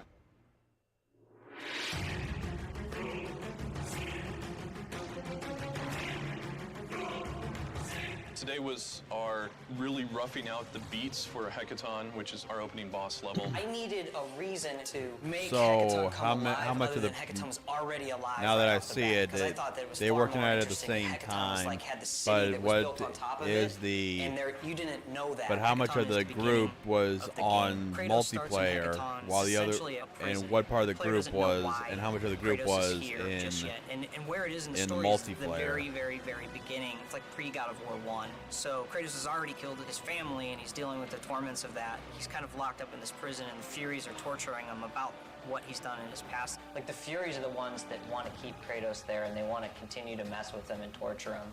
And it's against their wishes that he's getting out of there, so they'll do anything in their power to make sure that he doesn't escape. There's still so many things that we got to basically answer. The stuff that I've seen so far, I think, is really promising and hopefully feels very, very different than what we've done in the past. And again, that's what we're striving for, is to make this feel new. We got probably roughly the first 5 to 10 minutes flushed out. There's still a lot of questions on the table. Currently, I'm focusing on the first boss encounter in the level, which is the Hackathon 10 you see in the background here. This is the first fight, and it's going to be actually simpler compared to the rest of the boss fight. So this is like a warm-up for everyone. try to put all the pieces together. Every single God of War game has like amazing opening. It's always like set the benchmark pretty much for the game. Everyone involved here, we all feel a lot of pressure to deliver. When it gets ready to get to the 2-hour mark, I'll see how much I have left. I might just do a very short stream. I may do a short stream tomorrow to finish this off. From our standpoint, it still doesn't feel like a Titan. We need to make sure that we're selling the movements and the scale of it, and that's some of the things that we're trying to fix in art and animation and cameras right now. These are the basic poses. But I was really hoping to get all this right away. This one, I'm trying to show a little bit more of the arm so that it feels like a whole hand. Even if he just does a super or something like that, he pulls out and then goes back in to sell that. I mean, I like the ones where he puts his hand down. I like this type of pose more, like when he angle, like he put one of his arm forward. I think it look more dynamic. Because there's so many moving pieces in the opening level. You know, no matter how much you bash a game, when you really appreciate some of the stuff that they've done when you see these videos, and it's given me a new appreciation for the game. Still won't replay it. I didn't want to play it the first time, to be honest with you. Like you'd want it to almost. You have this gigantic arm, and then it comes, and it's moving around, and then it props up to an arena. And if it just does this, then it's not gonna. To me, it's like I really want to see constantly this, you know. Yeah. So what you see here is actually the very first shot of the game. We want to put a twist on this opening. For any fans of God of War, they probably will be surprised by this opening because Kratos is looking in the puddle, and then we change from a seemingly third-person perspective into first-person perspective. He get caught by the Fury, and he just wake up and he look at his situation. By the way, this is not the real Fury. This is just a stand-in. Kratos finally breaks free. Yeah, because the Fury has a bunch of arms coming out of her back. Going after the Fury. Immediately, we highlight all and the she's one-armed. in the game. Environment is being destroyed. That's the beginning. That's the very beginning. Typically, with animation, we're used to animating bipeds and quadrupeds. You know, things that you're more used to seeing in our real world, whereas Hecaton is bizarrely different. He's an actual hand. He's got no legs, so he moves a lot different. This is a rough pass of Hecaton transforming. When you first encounter him, he has this closed hand pose, and he goes from that to where he rips the outer layer of his skin from the fingers down, and these fingers become two huge hands that attack you. The rig made it complicated to really make it convincing that these things comes were a lot rigging. later So in I the have boss to go fight. through another pass So to make it seem like it's really painful for him. well, I mean, yeah, it would have to be This time we're painful trying if a you're different approach, in terms of separating part of your storytelling with God of hand. War. We are going to do different Separating your flashback hand in sequence. half. So that's why we try So to set basically it think up of at your the hand beginning. You feel like splitting. personal. There's a Ugh. mystery. No, thank Why you. Kratos is here. He's after something. This is storyboard of the very first shot of the game. So Kratos is waking up, looking in the puddle. This is the surprise moment for the player because in first-person perspective. And then Kratos waking up in this prison-like structure with his hand But we've had chained, first-person and physical fury perspective, appear. like in We God just of War try to get a 3 when sense you of what kill elements is involved in each kill scene. some of the This is more like a gods. guideline how we're going to approach this sequence. So Kratos is like struggle to get out, and Megara comes in. This is a new type of minigame we're trying. Hopefully it'll be more intuitive to the player. This is a semi-arced level. This is actually I did on like that where Hecaton's giant where arm. just So Kratos because passed you're through this having wall to and find another prisoner. just because and appear in the just because background you're and kill him. Right now the hand is you should not have to poking just through keep the ceiling bashing because we X. don't have You should also have to destruction try to you also have to So we're gonna dodge. put So I those did like pieces that. later. When you stun Hecaton, he will crash into the arena, and at that point you can actually pull down this building and drop it on Hecaton and crush him. You're basically closing a section of the arena. As the fights progress, the And you get a arena lot is actually getting smaller and smaller smaller, screen. so it's more intense. So this is the beginning of like figuring out exactly how we want to implement the destruction of the level with the artists. There's a lot of things the camera has to communicate, gameplay first. If you stop and leave Kratos in some place at some time. You need to be able to find out where is he going next. You need to be able to pull back to show the player enough when he's fighting, what he knows is safe, what areas aren't safe. Kind of added on top of that, then we're able to kind of show a little more of the environment. Not blind faith of not the setting blind you're in, leaps. and kind of immerse them a bit more in what's going on. Here we have the arted Hecaton level, and these green areas are the camera zones where Kratos yeah, is located, because and then each one of these brighter I hate green games that spots literally go, are the actual hey, cameras that you are want to go this activated. way? So we've set up You zones better based hope on there's something that one we put location, something so you down kind of there. see If as not, you're Kratos dead. runs by, the camera will switch to follow the Hecaton monster. So here he's doing a special move, so we activate another camera. So here now he's boxing us in, the camera's pulled back a little further. Now he's attacking, so we pull back even further to that to keep his claws in view. This way the player knows they don't lose sight of what matters. So there are, I think, 3 different sets just in That's this one thing I location, really and those like sets is have, that 2 it cameras keeps each. you. So you see these big green and red balls are camera targets. The large volume gives it a larger radius for the target to move in. I can't talk. And so that means it's actually a softer target. Where the smaller it are much stronger targets, and so when they move, it's a bit more of a one-to-one motion. Some of the changes are subtle. I like but a it lot of when it's they to make sure we show keep where Kratos in you're frame jumping, and then what you're provide jumping different to, moments. and if there's something below, you know it's there, even if sometimes you can't see it. But just no idea to where you literally can't see anything, where you're just putting blind faith. But we have the boss fight. You are going I to fight don't like the those kind Hecaton of head. What he is going to do is things. to pick up And he's this like, platform. oh in my his god, am mouth, I gonna and then die? you're going to battle Where do I go? enemies AI on this platform, while fuck, I Head is died. chomping away Or, on the platform like oh, a piece of thank pizza. God. Eventually, the head will. I break mean, this I've had a piece little off bit and of that, swallow just it. trying So to, the arena will get smaller and in some smaller. games. Player will be I mean, able you to can't toss, really able to appease drop the everyone, platform. but And now the platform is So. vertical. Once you're there, you're going to break this one too, which causes him to toss it away. And then we have another Hecaton come out. So now you're fighting both of them. So the idea is you will turn Hecaton into a giant rival and use him to attack the face. So that's what we're working on.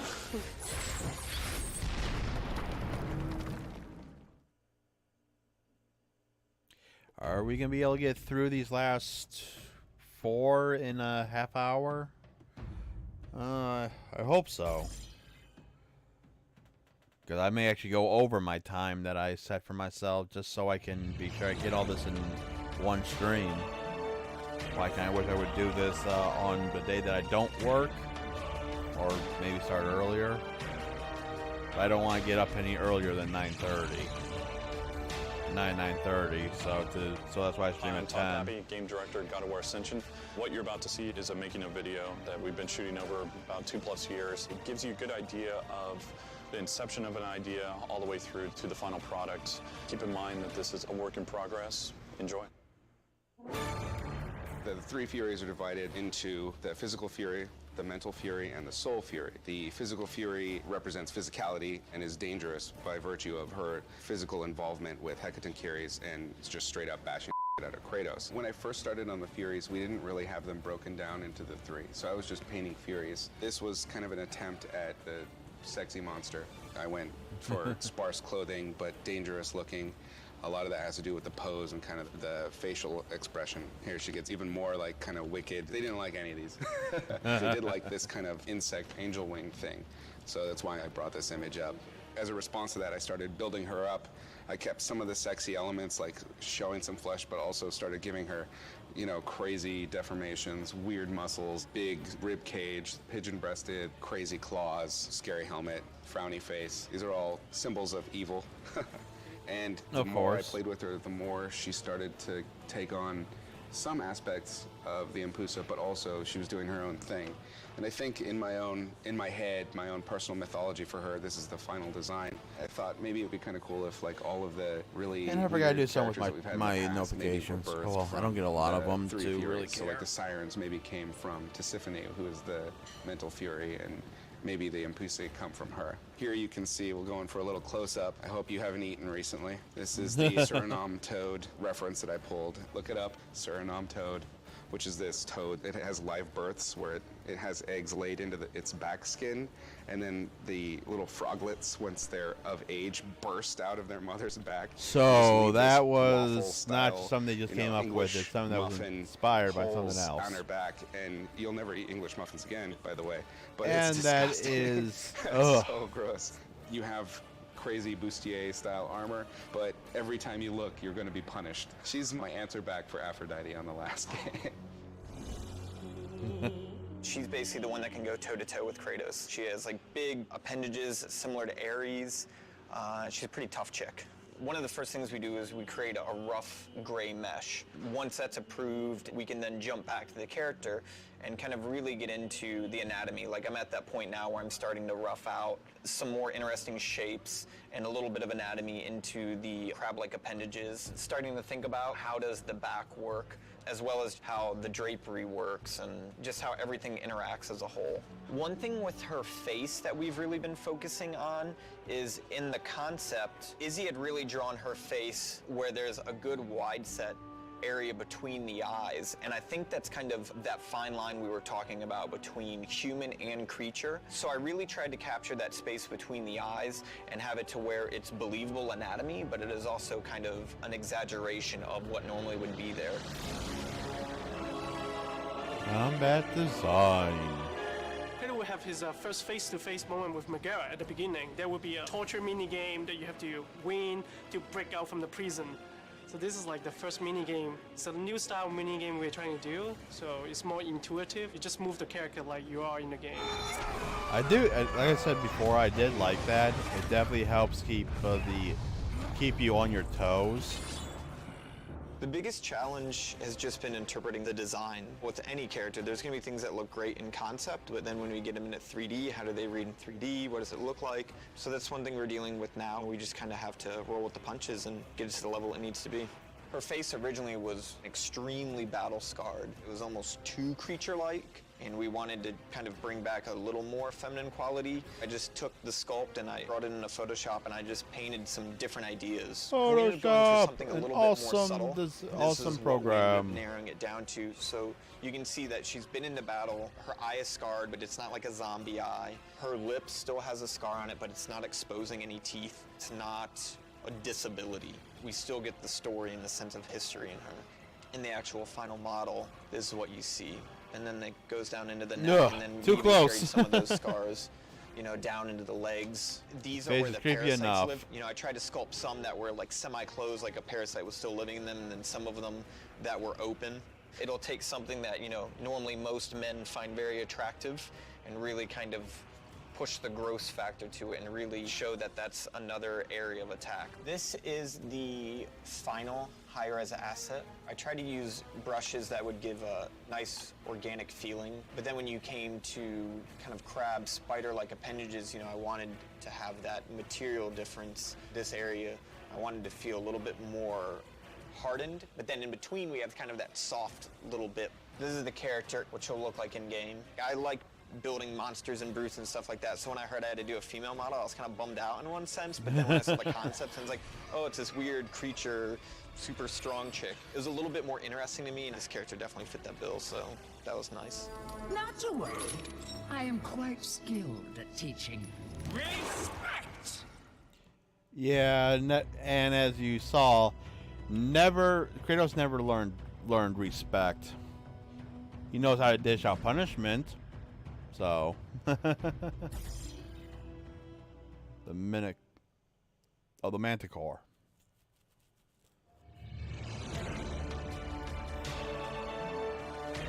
Okay, some of the concepts were pretty good. Just wish that they would have fine the combat better.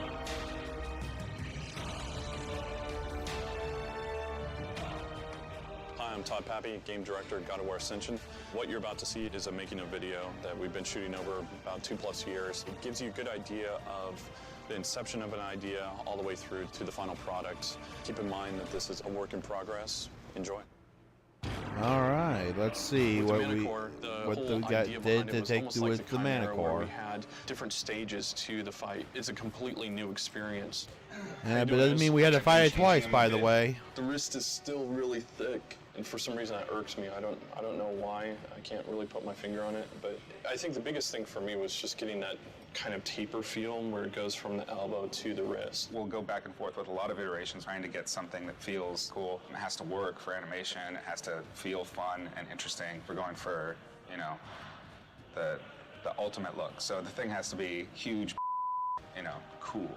Like that feels more natural to me, I guess. In the case of the Manticore, we come in and take a look at the early concept stages and just kind of give our little input to make sure that by the time it gets to modeling and it gets rigged, everything is well thought out. So, but you don't mind the longer tail? No, that's fine. I think actually it'll help when the character's flying also. So you just need like a final 3/4 now? Yeah. God of War 3 is kind of a learning curve project, I think, for a lot of the guys, and now everybody's just kind of up to speed and running.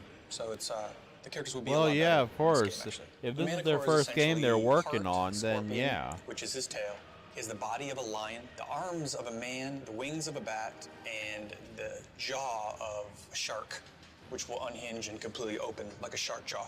It opens very far so that he can spit these large fireballs. In the concept, they really like this big oval that you got from a shark. So that's kind of what I did. So these bottom teeth are more shark-like. These upper teeth, same thing, very shark-like. These will actually be redone. We don't like them. Then he also has the chest of a human. You can see this is all human, and it leads down into these kind of very scorpion-like plates. A lot of this is based on scorpion. These big hard plates, then these other plates with flesh in between, and these inset plates with flesh in between it.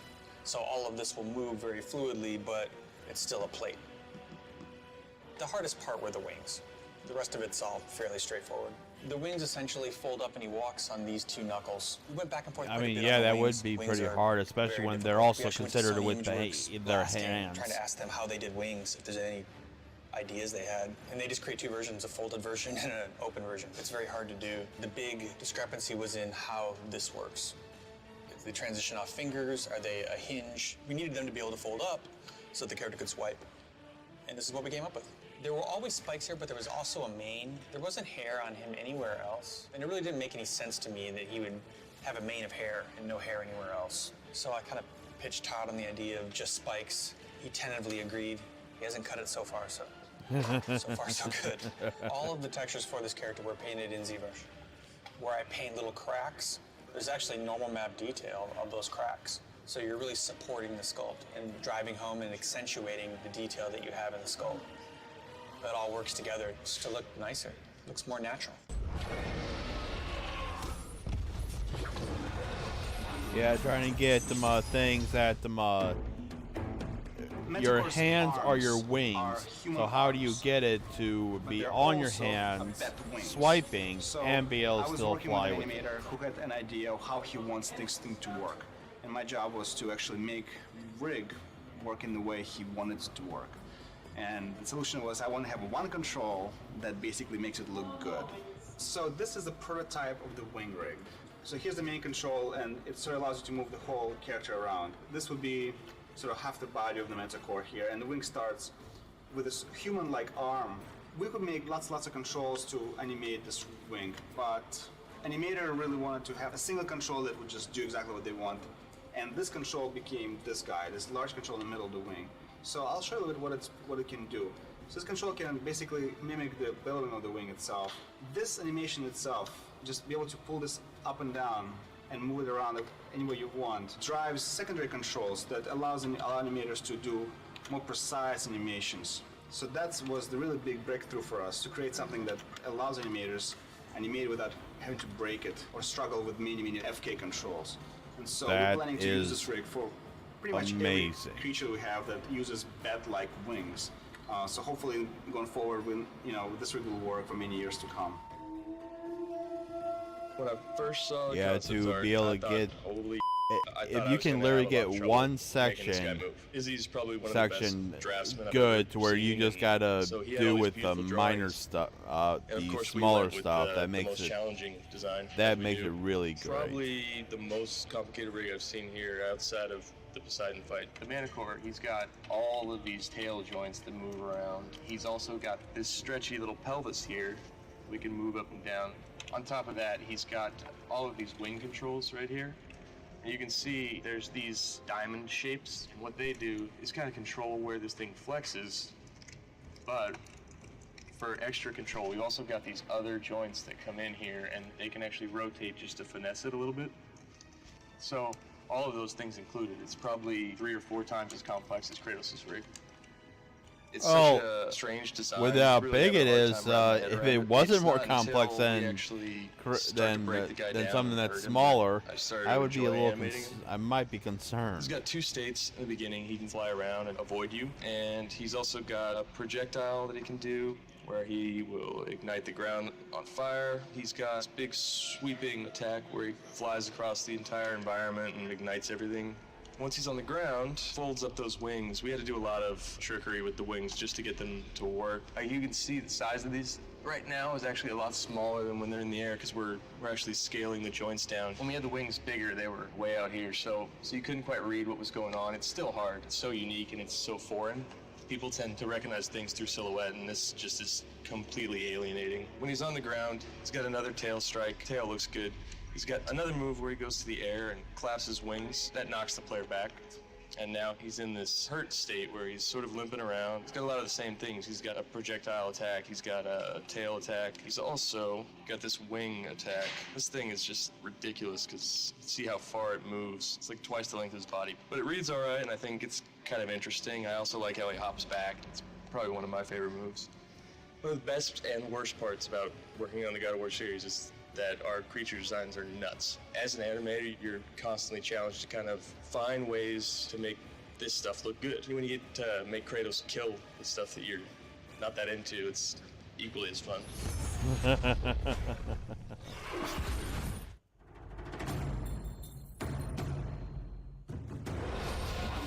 Yeah, it looks like we might be going over the 2-hour mark. Oh well, But the just a mini little bit boss, longer we really stream want to for you make it really guys. formidable for the player when he plays through it. So we do this in a number of ways. We stage out the character, and we want to sell that sense of progression. So the Manticore is the same way, where he has 2 different stages that you have to get through. The first is that he can be both in the air as well as in the ground. He has a second stage where you actually rip off his wing, and now he's injured. Now he's more desperate, and that's what leads to the climax of the fight. In addition, with our mini bosses, one of the tricks that we use is to kind of tease a character over a period of time. So with the Manticore, you see him throughout a number of stages in Delphi, where he'll make appearances, and then when you actually get to the fight, it's just that much bigger because you've seen this guy, he's been bothering you the whole time, and now you've actually put a personality to the character. He's a huge creature, he's flying. We haven't had a character this large before in the air, and also that he'll transfer to the ground, just like he did there. In comparison to Kratos, he's a really large character, so he takes up a lot of the space in the arena, and when he does hit Kratos, you can see that Kratos really moves back far, so that, he displaces Kratos, basically. One new thing that Manticore has is that we're doing away with prompts that are on the screen for the CS moves, so this makes it more cinematic. There's no buttons that appear on the screen that cover up any of the action that's going on. This is one of those buttonless mini games, so you can see the giant tells that he does on the attacks. That's Just very gotta be clear sure you for the remember player that to it's read actually so a that they thing. can evade out of the way and then retaliate with their blades. So there's no buttons on the screen, nothing that tells the player what they're doing. What we've seen when we playtest this is the players, naturally see these things and are paying attention to what the character is doing and then responding. Now, this is one of our other buttonless mini games. We came up with the concept that his weakest side was his belly and his neck. Basically, to kill this character, Kratos had to somehow get in there. He's basically chained up by Kratos' chain here. He's struggling to get out. At this point, the only weapon that he really has at his disposal is his tail. So he attacks with his tail, Kratos dodges, and he comes back and kicks Manticore in the face to sort of show who the boss is here. Yeah, He's fuck dominating off. at You're this not hitting point. me. So we really wanted to show that, Manticore can't really do anything to Kratos while he is on top of his belly. And the player can evade out of the way of the tail. There's giant tells on the tail that strikes, so the player knows when to evade out of the way and then counterattack with his blades. Yeah, it throws you. I know it threw me off a little bit, so. All right, Death of the Juggernaut. We got 2 more, so we shouldn't go that far over 2 hours. We'll see what happens.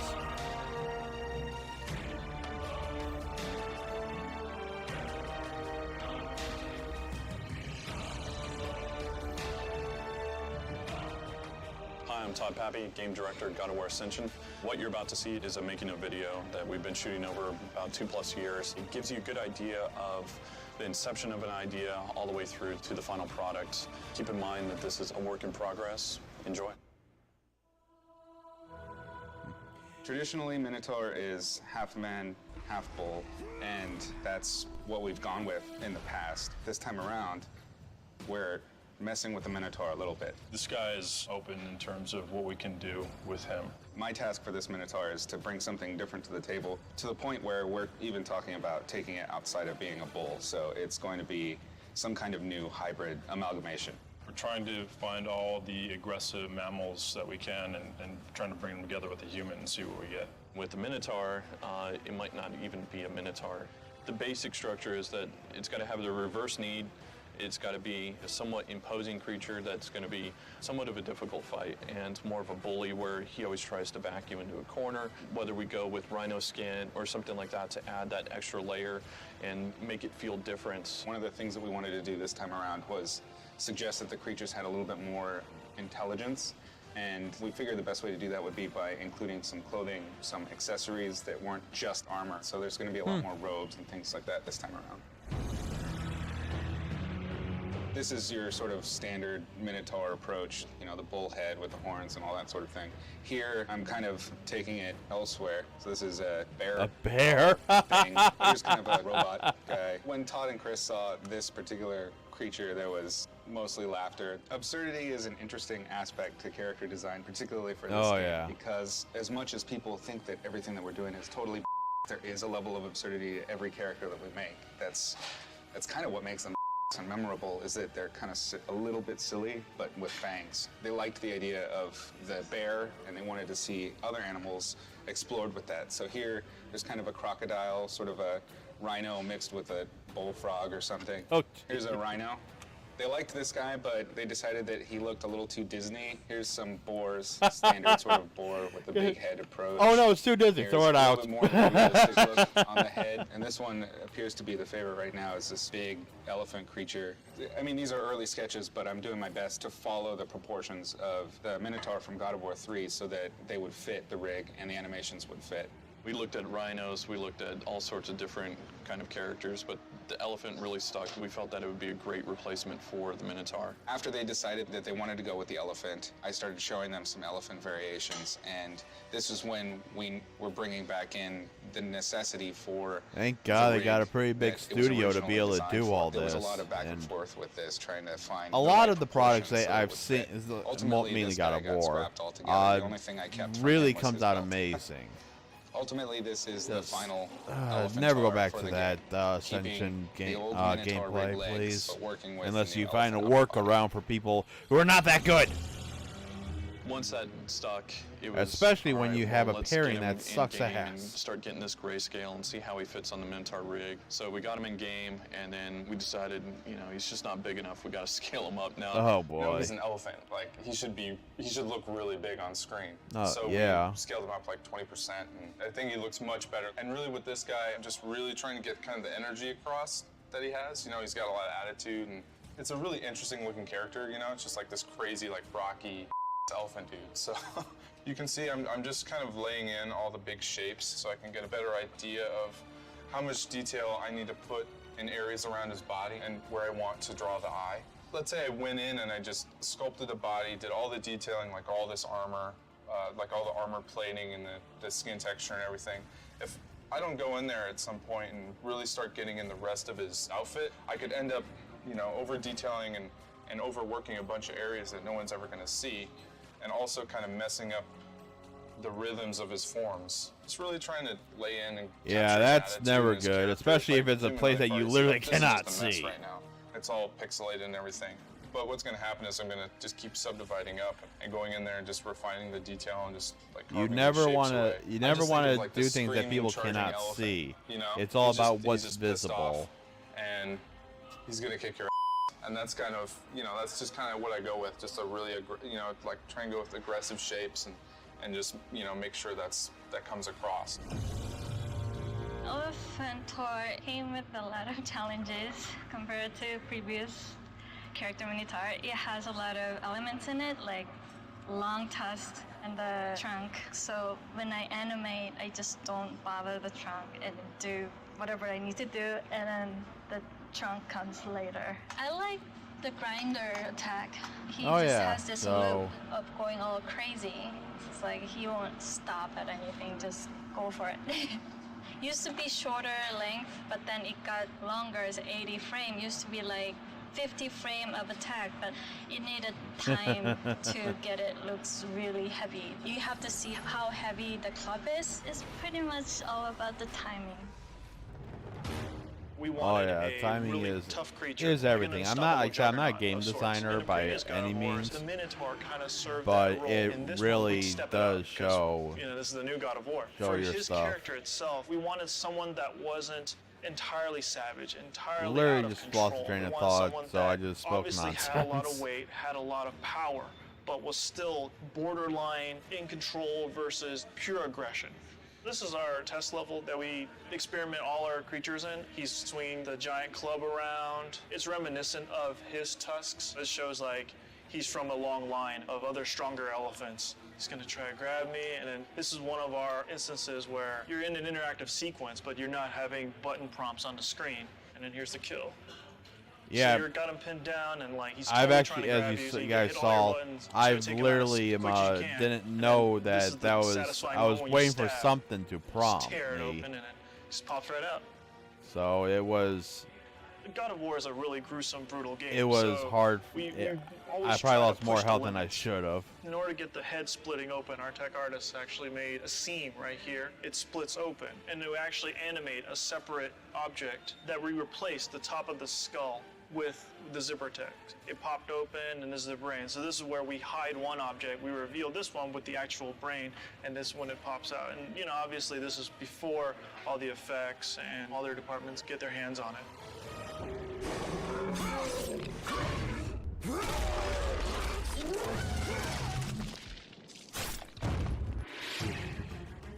Bruno came to me about this kill. He just told me make it as as brutal as possible. So yeah, I was like, oh wow, this is gonna be cool. This is the beginning part of finishing off the elephant. Kratos yanks him to a position where he wants to slice his head open. So that's the first thing. The pose is very important. As I call it, You can brain just be done surgery. by the elephant. He's pinned down, and then at this point you can slash his head. I added a little bit of the emotion on the eyebrow. I have this eye blinking a lot, blinking, and all of a sudden just froze. But I don't know, it kind of got lost with all the bloods going on. At this point, like Kratos just look at his prize, like his finish move, and toss him away like a garbage. I think Elementor turned out great. I think the model looks absolutely fantastic.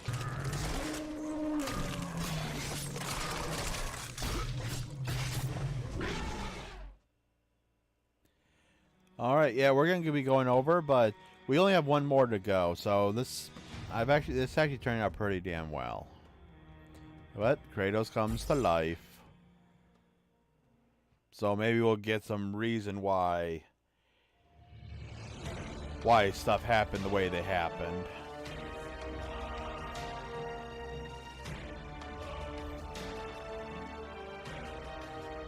Why the new parry mode and why the berserk meter. It wouldn't be that bad. It wasn't, in fact, your main attacks. Your main attacks are blocked behind that berserk meter. And if you get hit, you lose part of that berserk meter. Keep in mind that this is a work in progress. Enjoy. So, Kratos comes to life.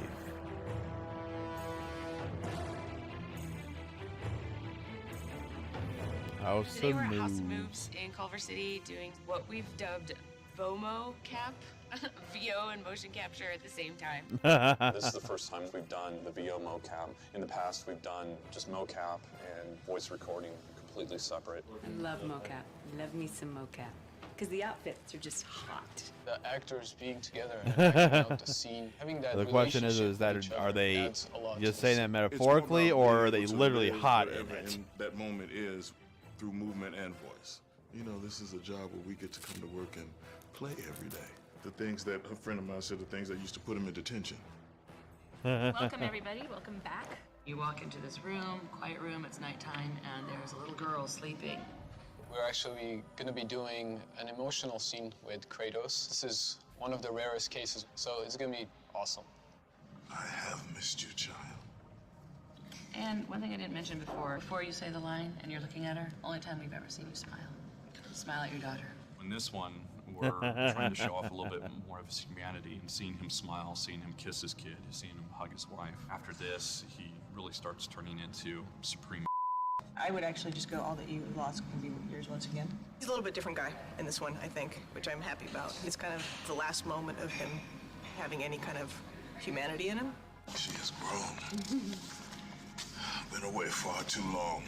It's hard because we haven't really seen this side of Kratos, so we want to be careful not to lose his character. I think in that sense, this scene might possibly be the hardest one. In the game, Kratos ends up in this prison of Hecaton, and the Furies, who have been kind of infecting his mind and causing these insanity moments, are trying a little bit different tactic and trying to give him what he wants. So he's in this blissful illusion where he meets his wife and kid. He's back to olive skinned Kratos and goes and sees his kid. His kid's sleeping, goes in, gives her a kiss, sees the wife, has somewhat of an intimate encounter with her. There's something that Alecto does that pulls him out of that. Something doesn't feel right. And then he finally figures out that it's not real, and he's more interested in knowing what the truth is. Yeah, as we saw when they did the oath, this is where he it blocked part of his memories. The moment she does this, you no longer go for her anymore. But everything else looked awesome. When you're working on a computer, everything's so planned. You have to know exactly what you want. You know, a lot of times actors bring in something of their own that just, makes that scene that much better. T-pose. I do like how they did this.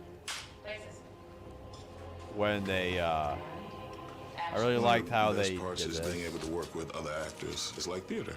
And we could play an imaginary world because nothing's really there.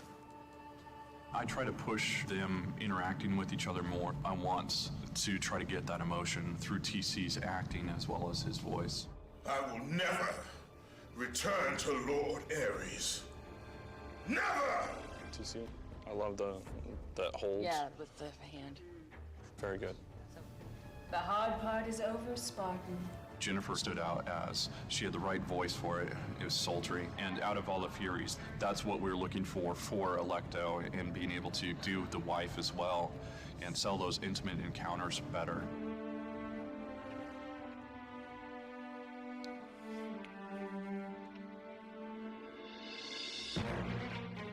I'm crazy, first of all, and so it's not really acting, it's just I can picture all of these things happening around, and I can picture myself looking this way. So that's my only advantage, I think, is that I'm certifiably insane. 7, take 1. Roll sound. Sound speed. T-pose. Roll video. Roll mocap. Mocap speed. Mark it. Mark. Places. Action. This is not the manner to discuss it. When we started looking for Orcos, we did Why do they multiple start in sessions, T-pose? and Does found anyone Troy, know? For me, he had the proper delivery and also regalness to his voice. Troy fit the bill. The Furies are near. They cannot know I speak with you. I will draw them away. The truth waits for you in Delphi, Kratos. Seek the Oracle. The story is so good, and the writing is brilliant, and the characters are so established that we'd have to try really hard to fail. And what path is that? Do not let illusion deceive you. Then this is what you shall have. Of all the minds in question, mine is not the one to worry about. Use these items to still your mind, Kratos. Freedom from your bond to the god of war himself. Troy, TC, and Jen did a great job. We got the voice direction the way I wanted it, and so I'm very happy with it. It's been a really fun experience. I got to learn a lot. It's fantastic to be able to work with the other actor. This is like heaven. That would be amazing to do. It's cool. I would really love would to like try to do something more like of this. that. I'm excited to get it back to the studio and see it all come together.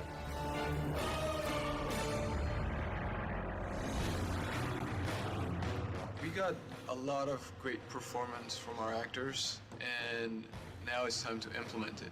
When we receive the raw motion capture data, oftentimes the characters aren't quite aligned properly. Like, say one person has to shake another person's hand, the hands might be a little bit off. There's no face, they just have deadpan puppet face, and we have to add in all the eye blinks and darts, all the mouth talking and emotion and eyebrows and everything. We do get pretty good fidelity with just the basic body, but every once in a while maybe the actor didn't give us quite the performance we wanted. Maybe Kratos didn't look manly enough. Maybe the wife didn't look wifey enough. So we go in and finesse the acting as well. So this is the video reference that we get back from the motion capture suit. That's Kratos' actor and the wife. I'll use this to get a sense of, well, where was her hand on his shoulder? What are the fingers doing? So when we get the motion capture data back, it's mapped onto these joints, which is kind of the skeleton of the character. Each joint is getting data about translation or rotation based on what the I've always actor was wondered doing about at the time. that with This is with Kratos those. How did and they the wife do? How did that really doing their thing. translate? On top of the rig, we have the characters that get mapped onto these joints. From there, we have these controls that we can put on. These controls are what I can actually use and manipulate the animation like this. Move him around, adjust his arms or whatever.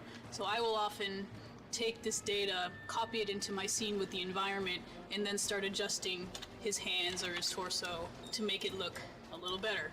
Maybe that hand isn't quite, they're not looking quite real, like they're actually holding hands, so I may end up moving her arm or his arm to make it look a little more realistic.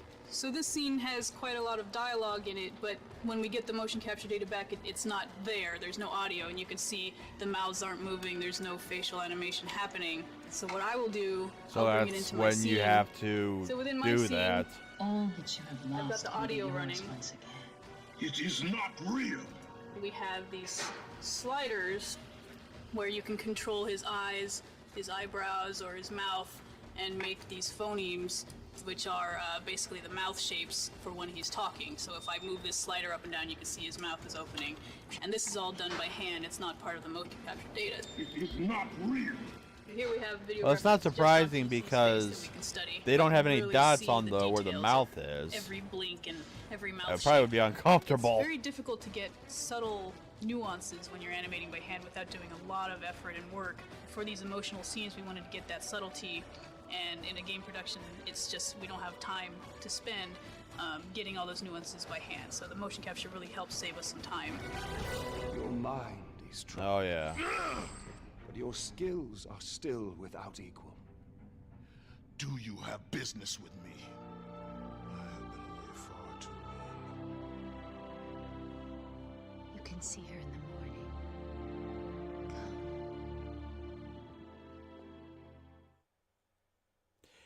Wow. Only 6 minutes over. Not too bad. Alright, guys. Here I thought this was going to be a shorter stream. And I mean really short. So, but yeah, that is all the extras for God of War Ascension. So, we are officially done with this. I'm supposed to get my part today for my PlayStation. If I stream tomorrow, I may just do just random games for a couple hours. And then next Thursday, I'll probably start changing to Olympus as long as the thing works. Definitely have to do some testing on that, but we'll figure all of that out. But yeah, I may or may not stream tomorrow. If I do, I'll probably just play on my Switch and probably play some like Pokemon or something. We'll see what happens. So, but that's gonna be it for today, guys. Thank you for joining me on this. Let's see. Is anyone playing this shit of a game? If not, I'll probably have to go with, I'm going to see if anyone's doing God of War.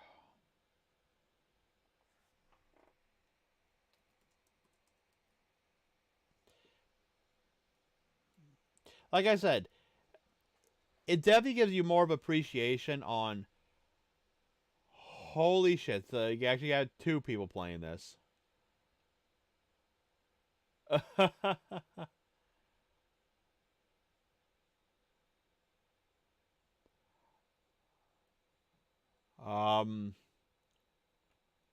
go ahead and send you guys to the Ergomatic channel. I actually didn't think I'd find anyone that's playing this. Alrighty, everyone. That's going to be it for today. I do appreciate everyone coming out today. Even if you're just lurking, I do appreciate you, one and all. If you like what you see here, you want to see more, give me a follow here on Twitch.